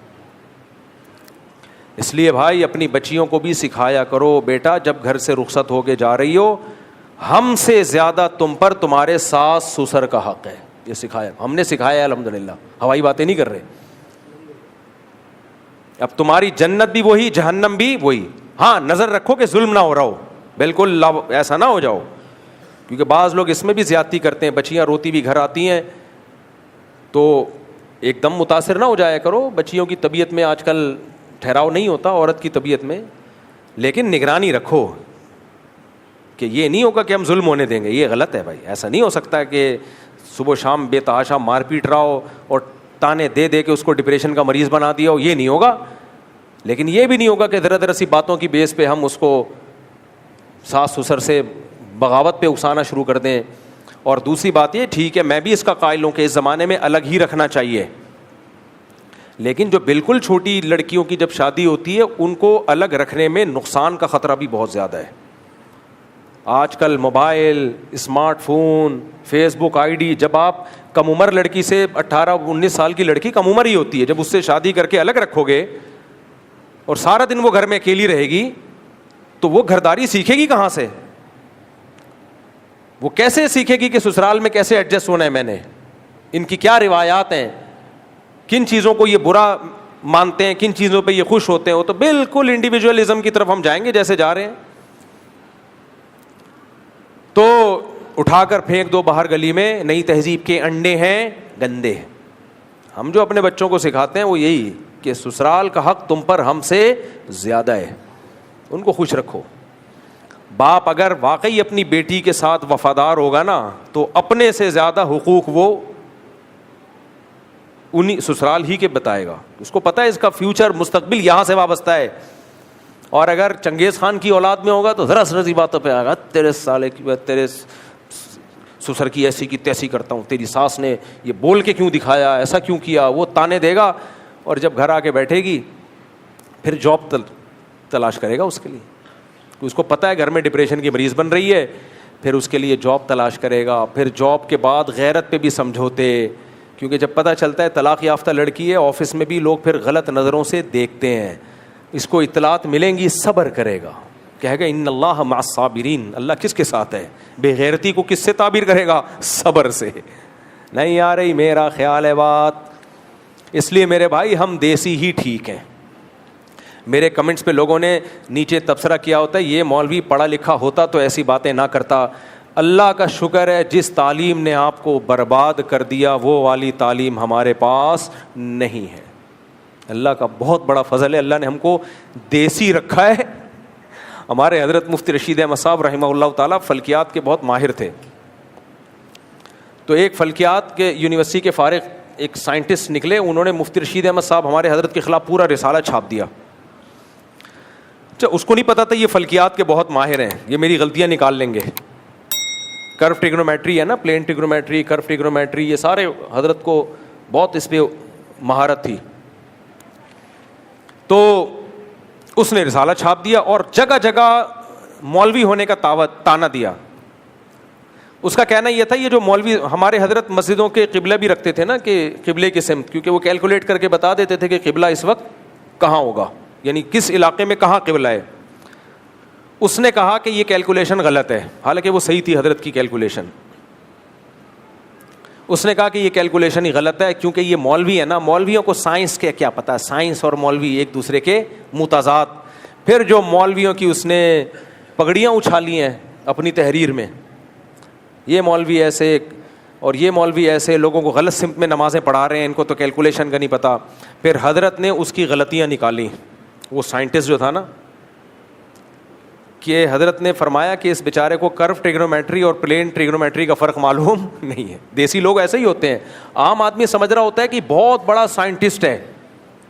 سائنسدانوں سے پوچھو تو وہ کہے گا بھائی ایک فارغ آدمی ہے, یہ اس کا منجن صرف انڈیا اور پاکستان میں چلتا ہے, باہر کی دنیا میں اس کا منجن بولو نہیں چلے گا. جیسے ہمارے یہاں کچھ عطائی حکیم اور کچھ عطائی ڈاکٹر آ رہے ہیں, انگلش میں انگلش ٹھش پش لگائیں گے, لوگ کہتے ہیں علوم کیا ہے, علم نہیں ہے, علوم ہے. علوم بھائی صاحب کے پاس کسی بڑے ڈاکٹر کو دکھاؤ گے بولے گا بھائی علوم نہیں ہے, چند ٹرمز ہیں, اصطلاحات کم وقت نے یاد کر رکھی ہیں, تھوڑا انگلش میں ٹھش پش مار دیتا ہے, جس سے تم کیا ہو رہے ہو, متاثر. گردے کو کڈنی کہہ دے گا, معدے کو اسٹمک کہہ دے گا, تیزابیت کو ایسیڈیٹی کہہ دے گا, اور جو کچھ اصطلاحات ہیں اس طرح کی استعمال کرے گا, اور لوگ کہیں گے علوم کیا ہے. اصطلاحات کا نا ایک روب ہوتا ہے, جیسے یہ عامل لوگ ہیں نا, علم ان کے پاس تو سرے سے کوئی علم ہوتا ہی نہیں, لیکن یہ ٹرمز یوز کرتے ہیں, حمزاد, موکل, حصار, تم پر حصار ہے, حمزاد ہے, موکل چھوڑے ہوئے ہیں, لوگ کہتے ہیں علم نہیں ہے, علوم. علوم ابے بکواس ہے, نہ کوئی حمزاد ہوتا ہے, نہ کوئی موکل ہوتا ہے, نہ کوئی حصار, کچھ بھی نہیں ہے.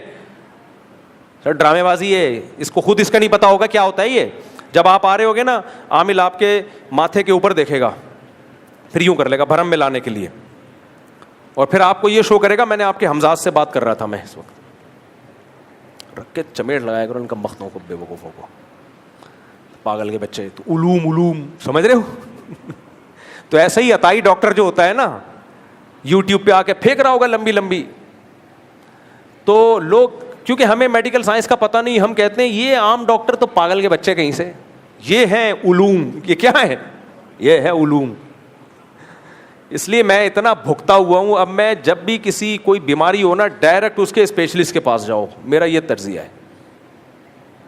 ایچ پائلوری ایک بیکٹیریا ہے, بہت لوگوں کو تنگ کرتا ہے, لیکن آپ کسی معدے کے انتہائی ماہر ڈاکٹر کے پاس جاؤ گے نا, وہ بتائے گا کہ آپ کو اس کی ٹریٹمنٹ کرنی بھی ہے کہ نہیں کرنی.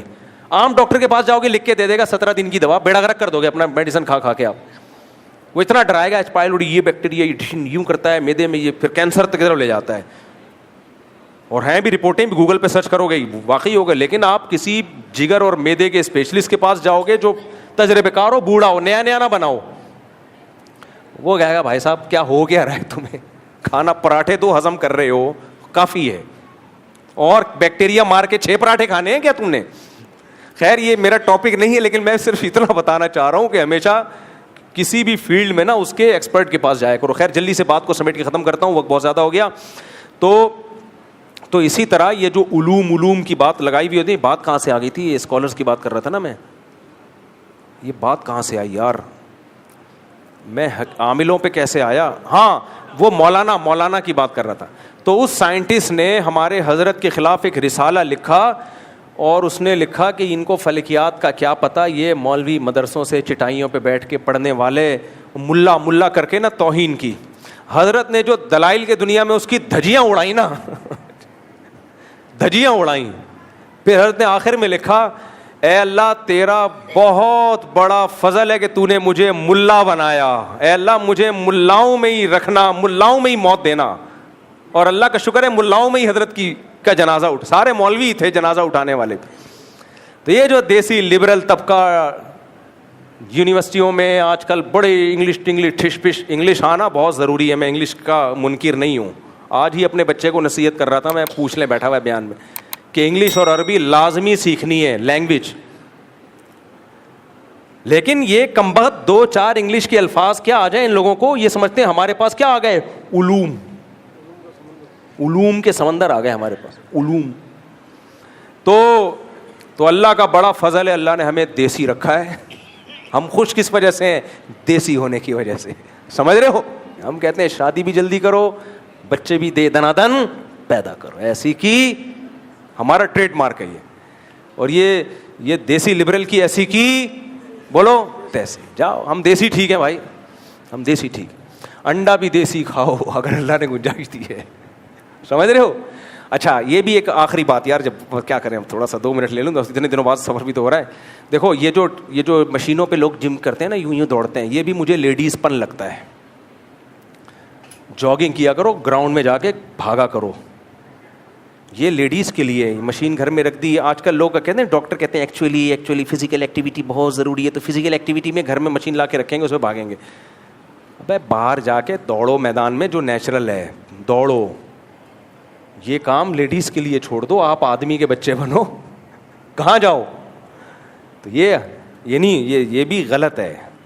ٹھیک ہے, جس کے لیے باہر دوڑنے کا کوئی ہے ہی نہیں, وہ گھر میں بیٹھے رہنے سے بہتر ہے. لیکن جو نیچرل ہے میرے بھائی, وہ باہر دوڑو, باہر کی ہوا کھاؤ. کتوں کا خوف بھی اس میں آتا ہے, 2-4 کتے دیکھ رہے ہوتے ہیں, اس سے آپ کی ہارٹ بیٹ تیز ہوتی ہے, امیون سسٹم آپ کا کیا کرتا ہے, بوسٹ ہوتا ہے. بالکل گھر کی 4 دیواری میں ہی سب کچھ ہو رہا ہے. تو یہ مزہ نہیں ہے زندگی میں. ہم تو باہر جاتے ہیں, 2 کراچی میں کتے دیکھو گھور کے دیکھ رہے ہوتے ہیں, آدھا تو وہیں پہ پسینہ نکل جاتا ہے. کل بھی میں گیا ہوں رات کو, تو 2-4 کتے میں نے کہا بھی اٹیک کریں گے ہمارے اوپر, لیکن نہیں کیا اٹیک. اس سے ایک ریلیکس ہوا, ایک فزیکل فٹنس میں اس کا بہت بڑا دخل ہے. اللہ عمل کی توفیق عطا فرمائے. خلاصہ دیسی ہیں ہم, دیسی ہی میں خوش ہیں بھائی. یہ جو آج بیان ہوا ہے اس میں ایک مثال ادھوری رہ گئی, وہ اگلے ہفتے انشاءاللہ اس کو کمپلیٹ کروں گا. وہ نہیں دیوار والی مثال میں دے رہا تھا, کوئی گرے گا تو توبہ استغفار کر لے اگر بیچ میں تو کیا ہوگا. مجھے یاد دلانا ہے, اگلے ہفتے سے یہاں سے بیان شروع کرنا ہے, کیونکہ ادھورا رہ گیا وہ مضمون.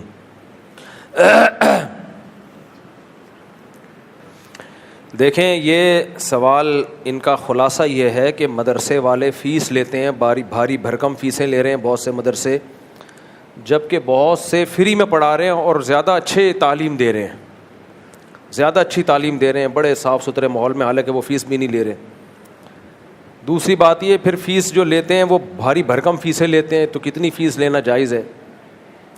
پہلی بات تو یہ کہ صرف غریب بچے سے فیس معاف ہونی چاہیے. ہماری رائے یہ ہے, میرا نظریہ اور جامعۃ الرشید کی بھی یہ رائے ہے, آپ اس رائے سے اختلاف کر سکتے ہیں لیکن طنز نہ کریں کسی کے اوپر. مصیبت یہ ہے جامعۃ الرشید کی رائے سے جب آپ کو اختلاف ہوتا ہے, آپ کہتے ہیں درباری لوگ ہیں, سرکاری لوگ ہیں. یہ گھٹیا حرکت ہے, غیر اخلاقی حرکت ہے, کہ اگر آپ کو کسی کی رائے سے اختلاف ہے تو آپ درباری سرکاری بولنا شروع کر دو ان کو. جامعۃ الرشید اگر ملک بچانے کی بات کرتا ہے وہ درباری بیس پہ نہیں کرتا. جتنے درباری ملے ہیں وہ ملک کی بات نہیں کرتے, وہ تو ملک کا بیڑا غرق کرنے پہ, تو وہ اپنی ذات کو فوکس کرتے ہیں. تو جو بھی صحیح سوٹیبل صحیح علماء ہوں گے, میچور علماء ہوں گے, وہ کنٹری کو بچانے کی, اسٹیٹ کو بچانے ہی کی بات کریں گے وہ. جامعۃ الرشید کی بھی یہی رائے ہے کہ اس زمانے میں طلبہ سے فیس لینی چاہیے. ہاں جو طالب علم ثابت ہو جائے کہ غریب ہے, ثابت ہو, یہ ہوائی بات نہ ہو. ہم نے مدرسوں میں ایسے بچے دیکھیں لینڈ کروزر میں آتے ہیں, لینڈ کروزر میں جاتے ہیں, پھر بھی فیس کے بغیر پڑھ رہے ہیں. اس سے کیا نقصان ہوتا ہے؟ 2 بہت بڑے نقصان ہوتے ہیں. نمبر 1, فری پھوکٹ کی عادت پڑ جاتی ہے بچپن سے ہی. تبلیغ والے ایک بات کہتے ہیں نا, اپنی جان, اپنا مال, اپنا وقت جس چیز پہ نہ لگا ہو نا, اس کی قدر انسان کے دل میں نہیں آتی ہے. غریب بچوں کے لیے فری ہونا چاہیے, لیکن ثابت ہو جائے غریب ہے. صرف منہ سے بولنا کافی نہیں ہے, کیونکہ جھوٹ بول کے وہ پھر اور مسائل کھڑا کرے گا. وہ جس تعلیم کی بنیادی جھوٹ پر ہو, آگے وہ کیا دین کی خدمت کرے گا. تو فری پھوکٹ کی وجہ سے اپاہج پنا آتا ہے, اپاہج پنا. پڑے رہتے ہیں, یونیورسٹی میں فیس دے کے جاتے ہیں, ان کو پتا ہے کہ ہمارے باپ کا پیسہ سارا برباد ہو جائے گا اگر ہم نے پڑھائی. پھر باپ بھی پوچھتا ہے رزلٹ دکھا کیا آیا تیرا, فیسیں میں نے بھری ہیں تو کیا کر کے آیا تو وہاں پہ, پان گٹکے تو نہیں کھا کے آ گیا. اب مالداروں کے بچے بھی فری میں پڑے ہوئے ہوتے ہیں اور وہ فری پھوکٹ میں چل رہے ہوتے ہیں, مفت خورے کی عادت پڑتی ہے, ساری زندگی پھر اپنے پاؤں پہ نہیں کھڑے ہوتے, مفت ہی کی عادت پڑی رہتی ہے. یہ سوسائٹی کو تباہ کرنے والی بات ہے. دوسرا نقصان فری پھوکٹ کا کیا ہوتا ہے, مدرسے کے محتمم کو چندہ بے تحاشا کمانے کا چانس مل جاتا ہے. جب کسی مدرسے کے بارے میں سیٹھوں کو پتہ چلتا ہے کہ یہاں فیس لے کے پڑھائی کی جاتی ہے تو اس مدرسے کو زیادہ چندہ آتا نہیں ہے,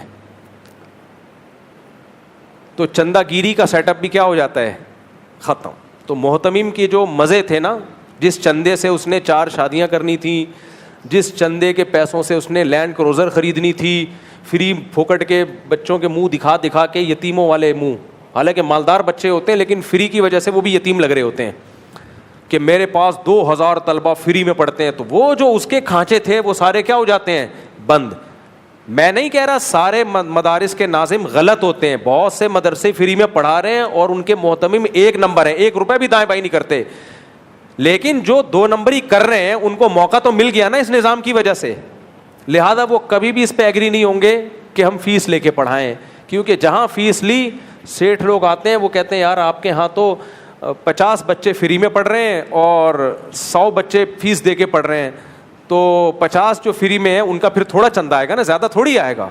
جب آپ نے شو کر دیا کہ یہ دیکھو میرے پاس 6000 بچے پڑھ رہے ہیں اور سب دوپہر صبح رات کا کھانا فری, تو دبا کے چندہ آتا ہے, کیونکہ لوگوں کے پاس اتنا ٹائم نہیں ہوتا کہ وہ یہ جا کے سرچ کریں کہ ان میں کون مستحق ہے اور کون مستحق نہیں ہے. ہماری عوام کی جو مینٹل اپروچ ہے, جو مینٹیلٹی ہے, وہ یہ ہے کہ وہ کوانٹٹی دیکھتے ہیں کہ اس مدرسے میں اتنے سارے پڑھ رہے ہیں, دے دنادن بکرا, دے دنادن پیسہ. پھر محتمم سے کوئی پوچھنے والا نہیں ہوتا. پھر بھی بار بار بتاؤں, سارے مدارس غلط نہیں ہے, ایسا نہ ہو مدارس سے بدگمان ہو جائیں, ان کے ساتھ تعاون کم کر دیں آپ. کچھ مدرسے ٹھیک بھی ہیں الحمدللہ, 1 روپے دائیں بائیں نہیں کرتے, لیکن یہ نظام بہرحال غلط ہے, نظام غلط ہے. جو بھی طلبہ فیس افورڈ کر سکتے ہیں ان کو آپ نہیں پڑھائیں, بولیں بھائی فیس دو گے تو پڑھاؤ گے ورنہ جاؤ یہاں سے, کوئی بات نہیں. وہ نہ پڑھیں, 1 منٹ بات کمپلیٹ ہونے دینا, وہ نہ پڑھیں یہ زیادہ بہتر ہے. ہاں غریب بچوں کے لیے ہونا چاہیے. ایک بات تو یہ ہو گئی. میں بار بار ایک بات کہتا ہوں کہ 3 باتیں کسی شخص کے بارے میں جمع ہو جائے نا. ابھی میری اس سفر پہ ایک ملاقات تھی, دوبارہ میری ٹریولنگ ہوئی نا, ایک ملاقات تھی, میرے ساتھ ایک دوست بھی تھے. ایک صاحب آئے, ایسے گلے ملے مجھ سے, مفتی صاحب میری 4 بیویاں ہیں. میں نے دوست سے کہا فراڈی ہونے کی ایک علامت پائی جاتی ہے.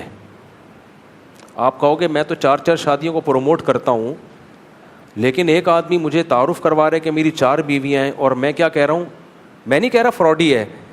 فراڈی ہونے کی ایک علامت, ضروری نہیں ہے کہ وہ ہو, ایک تھوڑے سے ماتھا میرا ٹھنکتا ہے, کیونکہ 4 شادیاں مجھے پتا ہے آسان نہیں ہے. کسی کو 4 مل گئی نا, یا تو بہت فیمس ہو, جیسے ہم مشہور بہت ہو گئے, یا بہت ڈھیٹ ہو میری طرح, بہت ڈھیٹ ہو, بہت اس نے مارے کھائی ہوں, گالیاں سنی ہوں, اور عیاشی کی نیت نہ ہو, کیونکہ عیاشی کے لیے یہ کام ہوتا نہیں ہے.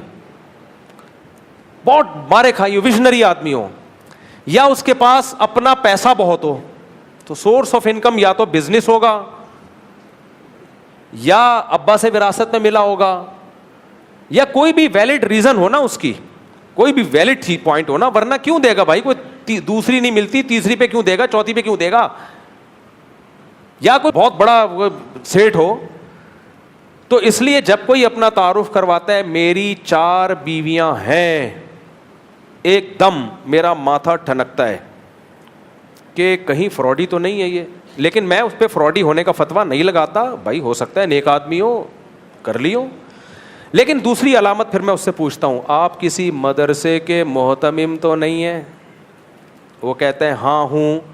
ابھی ایسا ہی ہوا, ایک صاحب ملے, داڑھی بھی, اچھا یہ کلین شیو ہوگا پھر نہیں فراڈی ہوتا وہ زیادہ تر. وہ پھر 4 کی ہیں تو اس کا مطلب یار زنا سے بچ کے یہ کدھر گیا ہے, شادی کی طرف گئے. لیکن یہ داڑھی ٹوپی کے ساتھ یہ مسئلے زیادہ ہوتے ہیں.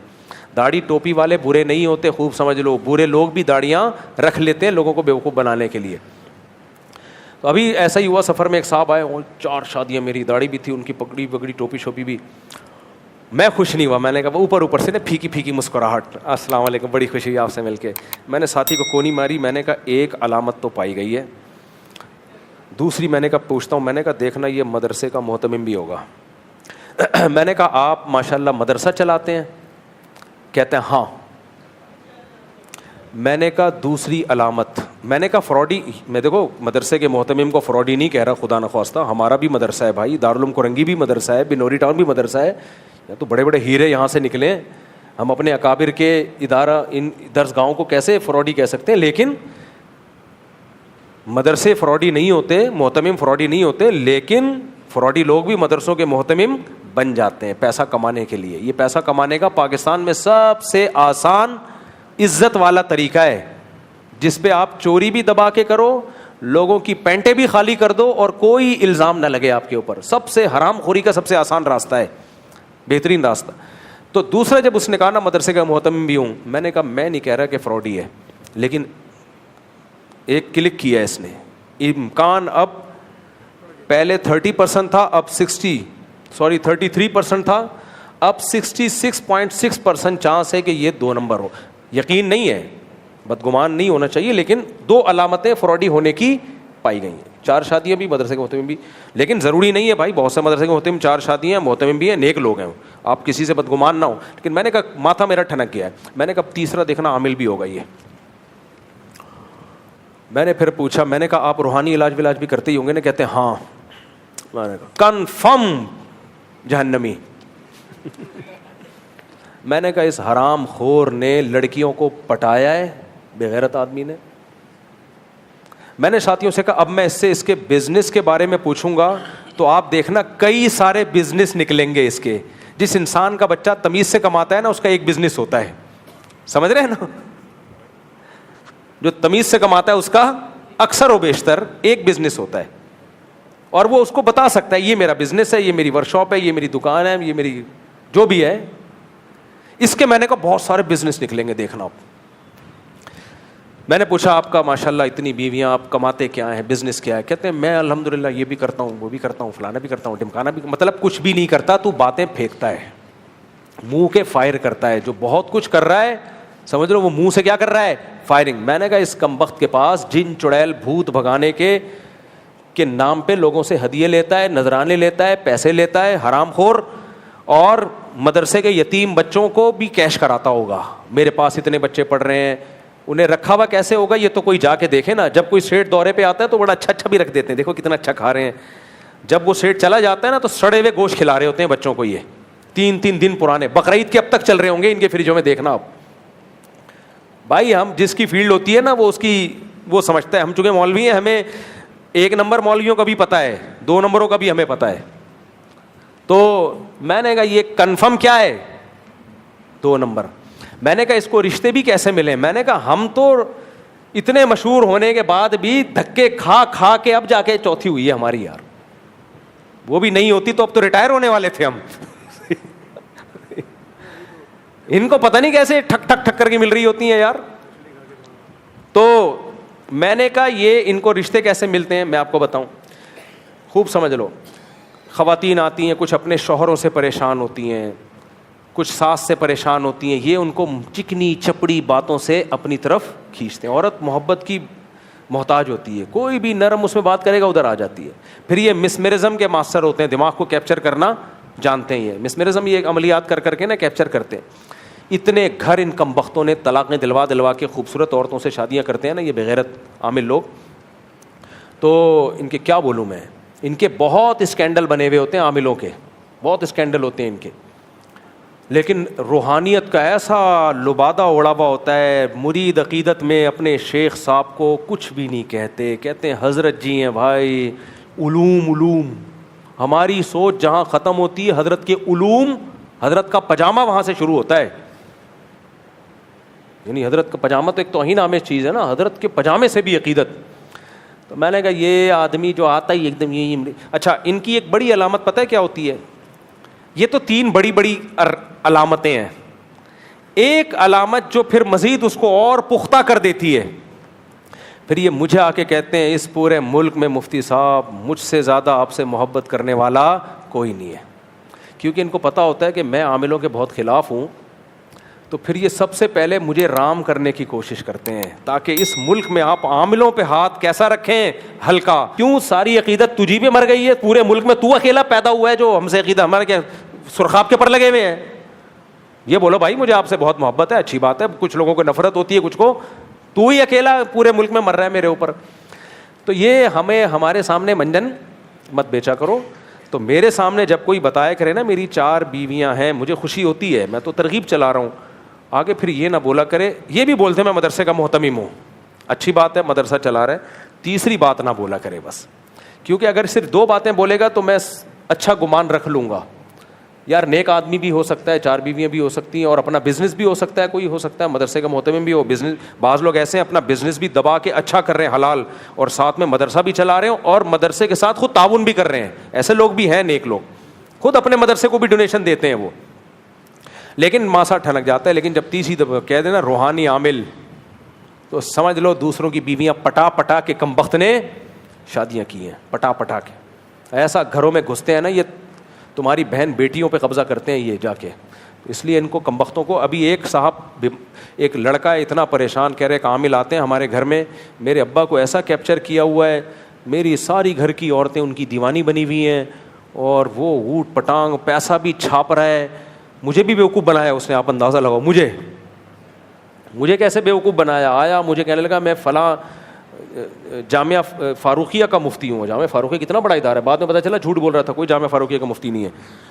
کیسے بیوقوف بناتے ہیں یہ یار, تو لوگوں کو الو بناتے ہیں. تو ان کی گھر کی عورتوں پہ اس نے ایسا سحر کیا ہوا ہے. اب وہ لڑکا میرے بیان سنتا ہے, کہتا ہے ابا کو سمجھا دیا, ابا مت لٹاؤ اس فراڈی آدمی پہ, ابا ہدیوں پہ ہدیے دیے چلے جا رہے ہیں. ہدیہ تو فری پھوکٹ کے ہدیے ہوں گے تو 4 شادیاں کون نہیں کرے گا میرے بھائی.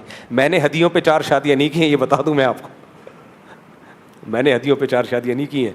تو فری پھوکٹ کے ان کے یہ ہوں گے تو کیوں نہیں ہوں گی, 4 کے 8 ہوں گی. پھر تو شادیاں خود ہی پیچھے پیچھے بھاگیں گی ان کے. تو اس لیے ہاں اب آپ کے جواب رہ گیا. تو اس لیے میری رائے یہی ہے کہ مدرسے میں مالدار بچوں سے فیس لینی چاہیے. اس سے مدرسے میں چھٹائی ہوگی, بچے کم پڑھیں گے لیکن اچھے بچے ہوں گے, اچھے خاندانوں کے بچے آئیں گے. سمجھ رہے ہو, تھوڑے بچے ہوں گے لیکن جا کے روحانی عامل نہیں بنیں گے, کم از کم وہ دین کی خدمت کریں گے. ہاں جو غریب بچے ہیں ان کے لیے چندہ بھی لیں, آپ پڑھائیں بھی ان کو, اچھی بات ہے, چندہ دینا بھی چاہیے. ایک بات. دوسری بات انہوں نے کہی ہے رفیع بھائی نے کہ فیسیں کتنی لیں. کہہ رہے ہیں ان کے مدرسے کے مصارف 2.5 لاکھ ہوتے ہیں, فیسیں جو جمع ہو رہی ہوتی ہیں بعض مدرسے 10-10 لاکھ روپے لے رہے ہوتے ہیں. دیکھو جتنی بھی لیں لیکن پبلک کو بتائیں. امریکہ میں, کینیڈا میں ہم نے ایک خاندانی چیز دیکھی, کوئی بھی ٹرسٹ ہوگا اس کے آپ جائیں نا آن لائن پوری تحقیق کر سکتے ہیں کس ٹرسٹ کے پاس کتنا پیسہ آ رہا ہے, اور اس میں جو ملازمین ہے کس کس کی کتنی تنخواہ ہے. ہر چیز فیئر ہوتی ہے. ہمارے یہاں سے ایسا سسٹم نہیں ہے. آپ کمائیں پیسہ, لیکن آپ پھر یہ بتا دیں یہ مدرسہ ہماری سورس آف انکم ہے, تاکہ لوگ زکوٰۃ صدقات کے پیسے پھر نہ دیں. آپ نے ادھر فیس لی, ادھر آپ کی سورس آف انکم ہے, 2.5 لاکھ ایکسپینسز ہیں, 7.5 لاکھ آپ کی بچت ہو رہی ہے, اور ساتھ میں زکوٰۃ صدقے فطرے بھی مانگ رہے ہیں آپ لوگوں سے. یہ پھر زیادتی ہے بھائی. یا تو اس کو کمرشل بناؤ یا فی سبیل اللہ بناؤ. لوگ کیا کرتے ہیں, اندھیرے میں رکھ رہے ہوتے ہیں بھائی, یا کمرشل ہوگا یا فی سبیل اللہ ہے, تو پھر بتا دو سورس آف انکم نہیں ہے, یہ 1 روپے بھی ہم پہ حرام ہے. پھر وہ روپے کہاں گیا, محلے والوں کو آپ لکھ کے لگائیں اتنی انکم ہوئی ہے جو یہاں خرچ ہوئی ہے, جو یہاں خرچ ہوئی ہے. تو جیسے اجتماعی قربانی میں کیا ہو رہا ہے, لوگ اجتماعی قربانی میں پیسے لے رہے ہیں, جو بچت ہو رہی ہے وہ مسجد والے کھا رہے ہیں. بھائی کس بیس پہ کھا رہے ہو آپ لوگوں کا پیسہ؟ یہ اگر آپ کی سورس آف انکم ہے تو آپ بتاؤ یہ اجتماعی قربانی ہمارا بزنس ہے, ہم آپ کو گائے خرید کے بیچیں گے, اس پہ جو پروفٹ ہوگا وہ ہم رکھیں گے. لیکن وہ بتایا نہیں جا رہا ہوتا. بہت گڑبڑ ہے مالی معاملات میں ہمارے یہاں. باہر ملکوں میں, انگریزوں میں کم از کم ایک چیز ہے, وہ اگر بولے گا ڈونیشن تو ڈونیشن ہی مطلب ہوگا, وہ اگر بولے گا بزنس ہے تو بولے گا بزنس ہے. وہ بتائے گا کہ آپ کو کہ میں تیرے باپ کا نوکر نہیں ہوں جو تجھے فری میں یہ سروس دے رہا ہوں, اتنے پیسے میں تجھ سے لوں گا. ہمارے یہاں پتہ ہی نہیں چل رہا ہوتا کہ یہ ڈونیشن ہے یا کیا ہے. اس لیے ٹھیک ہے یہ فیس لینا. خلاصہ یہ نکلا. یہ تو مدارس کی بات ہو گئی. میرا سوال یہ تھا کہ جو مساجد کے اندر بچے پڑھ رہے ہیں, ہاں تو مساجد میں جو بچے پڑھ رہے ہیں ان سے فیسیں لی جا رہی تو ہیں. ٹھیک ہے, ان سے بھی فیس لے کے قاری صاحب کو دے دیں, کیا جا رہا ہے اس میں. نہیں تو مسجد جو آمدنی ہوگی وہ کہاں جائے گی؟ مسجد میں خرچ ہوگی. نہیں, جو فیس قاری صاحب بچوں کو مسجد میں پڑھا رہا ہے تو مسجد کی انتظامیہ اگر اسے اجازت دیتی ہے کہ بیٹا آپ ان لوگوں سے فیس لے کے پڑھا دو ان کو, تو ٹھیک ہے, وہ فیس لے کے پڑھا دے, وہ پھر اس کی آمدن ہے, کھائے پیے, وہ کھانے دے بیچارے قاری صاحب کو. کیا جا رہا ہے اس میں, کیا کیا رہا ہے. نہیں, اگر قاری صاحب کھا لے گا تو کیا جائے گا. دیکھو بتا کے جو کرنا ہے کرو, ڈرامے نہ کرو, ڈرامے نہ کرو. قاری اگر 2 نمبر یہاں کر رہا ہے, ادھر فیس بھی لے رہا ہے اور ادھر لوگوں کو تصویریں دکھا رہا ہے میں اتنے بچوں کو پڑھاتا ہوں, تو یہ غلط ہے بھائی. یا تو فری میں پڑھاؤ, مسجد آپ کو تنخواہ دے گی, یا بچوں سے فیس لو. تو یہ سب انتظامیہ کی اجازت سے ہونا چاہیے. تو انتظامیہ جو طریقہ سوٹیبل سمجھتی ہے وہ طریقہ چلا دے, کوئی حرج نہیں. کھانے دے قاری صاحب, بیچارے غریب لوگ ہوتے ہیں, ان کو کھانے دو. ہم کہتے ہیں قاری مارے نہیں بچوں کو, بس پڑھائے ایمانداری سے, ہاتھ نہیں لگائے ان کو. بھائی صاحب نے سوال بیچارے کافی دیر سے پوچھ رہے ہیں, مفتی صاحب کیا محراب مسجد کی حدود میں آتا ہے یا نہیں آتا ہے؟ مسجد کی حدود میں بیوی سفر میں ساتھ ہو تو پردے کا مسئلہ ہے. دیسی برقع پر تو کوئی اعتراض نہیں, مگر جو کالے برقعے میں آنکھ کھلی رہتی ہے تو بیوی کو پردہ کرا کے لے جاؤ. کالے برقعے میں بہتر ہے, آنکھ بھی چھپاؤ. مشکل ہو رہا ہے تو کھول سکتے ہیں آنکھ بھائی. اب بیگم کو ٹریولنگ میں کہتا ہوں نا, اپنے ساتھ لے کے جایا کرو اگر اللہ نے وسائل دیے ہیں تو. اس میں اب لوگ کہتے ہیں پردے کے مسائل لیتے ہیں, کوئی مسئلہ نہیں ہوتا, برقعے میں لے جاؤ. بعض جگہ آنکھ کھولنی پڑتی ہے تو کھول لے, وہ کیا جا رہا ہے اس میں, مجبوری ہے. بہتر یہی ہے آنکھیں بھی چھپاؤ, لیکن کھولنی پڑیں تو مجبوری ہے, جائز. اب چڈیاں بنیانے پہن رہی ہیں عورتیں, تمہاری بیوی اگر اتنا پردہ کر لے تو اس پہ بھی اللہ کا شکر ادا کرو یار. یا تو دین پہ ہوتے نہیں ہیں, ہوتے ہیں تو پھر رابعہ بصریہ بننے کی کوشش کر رہے ہوتے ہیں. رضاعت کے مسئلے کے بارے میں پوچھنا ہے کہ دودھ پلانے والی کا دعویٰ قبول ہے, اس کے متعلق تفصیل سے جواب دیں. ایک عورت کا بیان معتبر نہیں ہے اس میں. بعض دفعہ یہ ہوتا ہے ادھر شادی کی تاریخیں طے ہو گئی ہیں, بات طے ہو گئی ہے, شادی ہونے والی ہے, ایک خاتون آ کے کہتی ہے ان دونوں بچوں کے میں نے اپنا دودھ پلایا ہے, تو یہ ایک گواہی کافی نہیں ہے, اس سے کچھ نہیں ہوگا. یا تو یہ مشہور ہو چکی ہو بات, سب کو پتہ ہو, یا یہ کہ اس پہ کم از کم 2 گواہ ہوں. مفتی صاحب میری عمر 19 سال ہے, میں درجہ ثانی کا طالب نکاح کرنا چاہتا ہوں, میں رشتہ بھیجتا ہوں, آگے سے کہتے ہیں ابھی پڑھائی چل رہی ہے.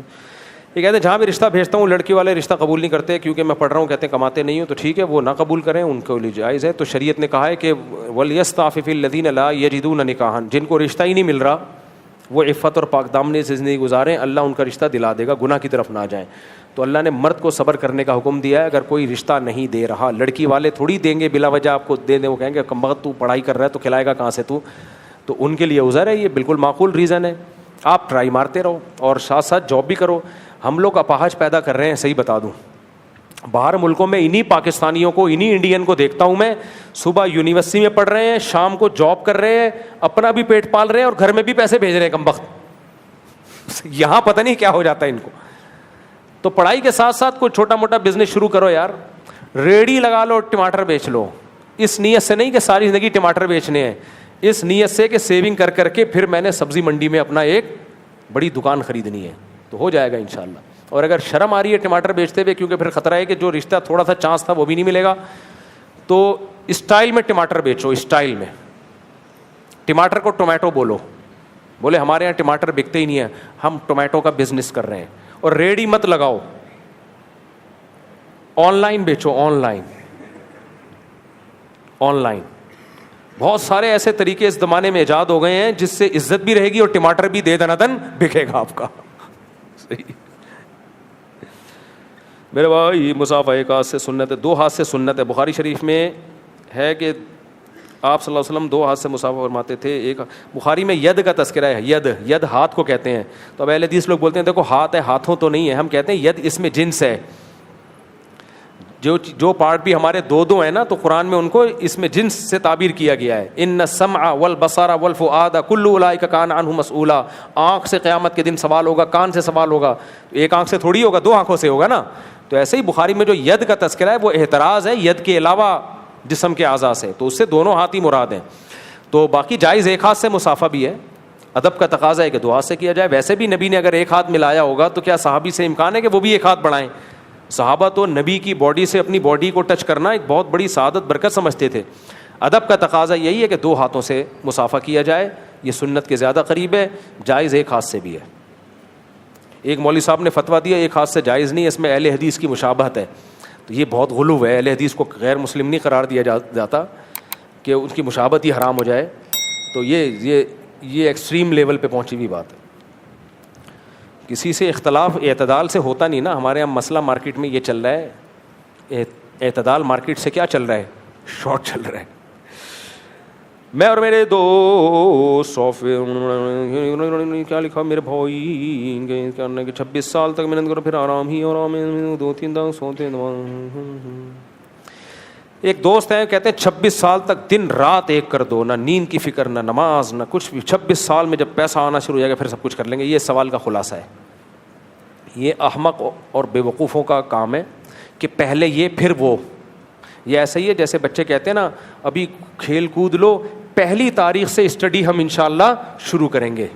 وہ 1 تاریخ ان کی زندگی میں کبھی بھی نہیں آتی. جو کرنا ہے آج, نماز بھی آج, ایکسرسائز بھی آج, تعلیم بھی آج, شادی بھی آج. اگر رشتہ مل جائے, نہیں ملے تو پھر تو مجبوری ہے نا. جمشید تو تھوڑی کرنی ہے, پھر ہم تو کیا خیال ہے, ہم تو نکاح کے قائل ہیں نا. اور انگریزوں کے یہاں تو یہ بھی ٹینشن ختم ہو گئی.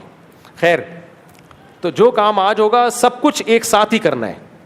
اور یہ جو کہتے ہیں 26 سال سے پہلے انتہائی محنت, نہ نیند کی فکر, یہ صحت جو خراب ہوتی ہے نا اس کے اثرات زندگی بھر رہتے ہیں. پھر زندگی بھر سب کچھ کرنا ہے بھائی ایک ساتھ ہی. میرے آفس میں لڑکیاں ایسے کپڑے پہنتی ہیں کہ ان کا جسم نمایاں ہوتا ہے. اس چکر میں نے نوکری چھوڑ دی.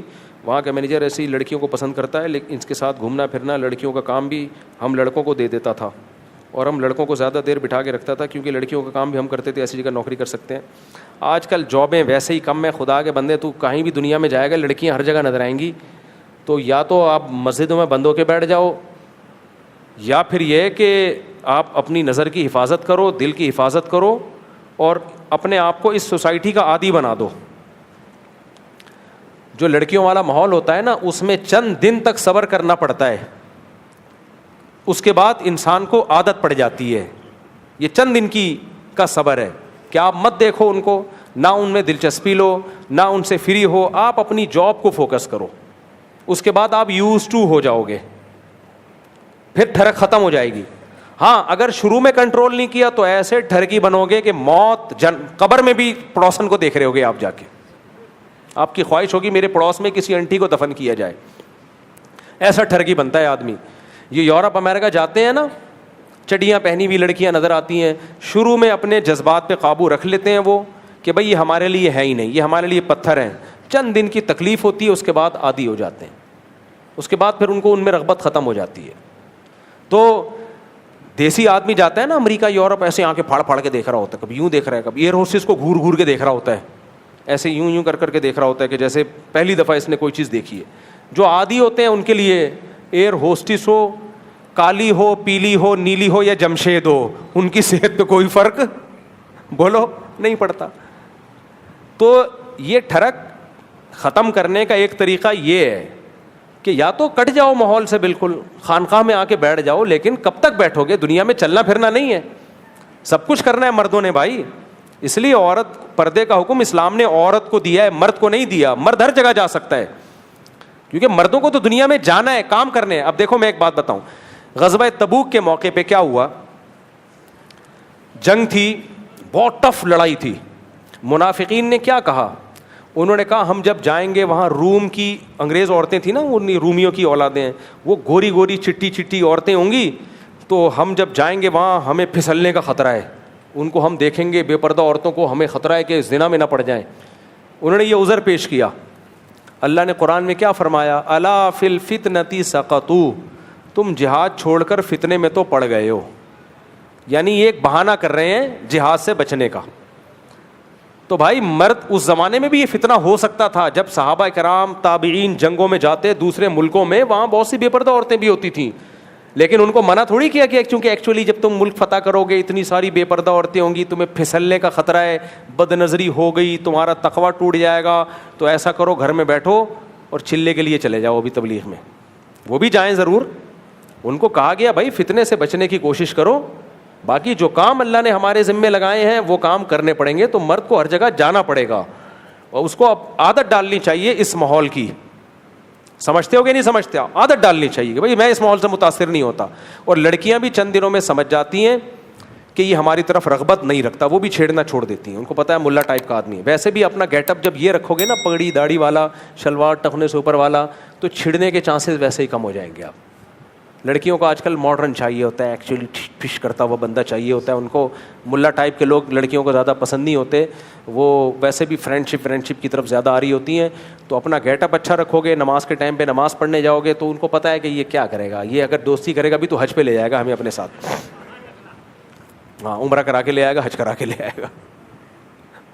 تو اس ماحول کا عادی بناؤ. ہو سکتا ہے کچھ علماء میری رائے سے اختلاف کریں, نہیں مفتی صاحب کیا کہہ رہے ہیں. بھائی سوسائٹی کے ساتھ آپ کو سروائیو کرنا ہے, آپ گھر میں بند نہیں ہو سکتے, کیونکہ یہ ایک سیلاب ہے, اس کا آپ مقابلہ نہیں کر سکتے, آپ پیچھے رہ جاؤ گے, آپ پیچھے رہ جاؤ گے. تو اس لیے جاب جو بھی ہے آپ کر لیں, حلال جاب ہو, حرام جاب نہ ہو. اور فتنے سے بچنے کے لیے نظر کی حفاظت اور شادیوں کو فوکس کرو جو حلال ہے. اور یہ چند دنوں کی ٹھڑک ہوتی ہے, یہ کنٹرول میں آ جائے گی. لیکن اگر آپ نے جاب چھوڑنا شروع کر دی, اس سے جو فتنوں میں پڑو گے نا, کیونکہ نہ تمہیں کوئی بیٹی دے گا جب دیکھے گا آمدنی اچھی نہیں ہے اس کی, جاب ملی تھی وہ چھوڑ دی اس نے, حلال بھی نہیں ملے گی تمہیں, اور پھر مل گئی تو غربت میں جو آگے مسائل کھڑے ہوں گے تمہارے ساتھ. خواتین آج کل برداشت نہیں کرتی ہیں, ایک دن 6 انڈے بولے اور آپ 5 لے آئے نا, چھٹے کے پیسے نہیں تھے, فوراً کوٹ سے کھلا لیا اور مارکیٹ سے شارٹ. پھر آپ کیا کرو گے؟ پھر آپ بولو گے وہی ماحول, وہی رنگینیاں ٹھیک تھی. صحیح. تو اس لیے میں سمجھتا ہوں رزق پہ کمپرومائز نہ کرے, حرام نہ کمائے, جب تک حلال مل رہا ہے تو بس کمائے اس کو.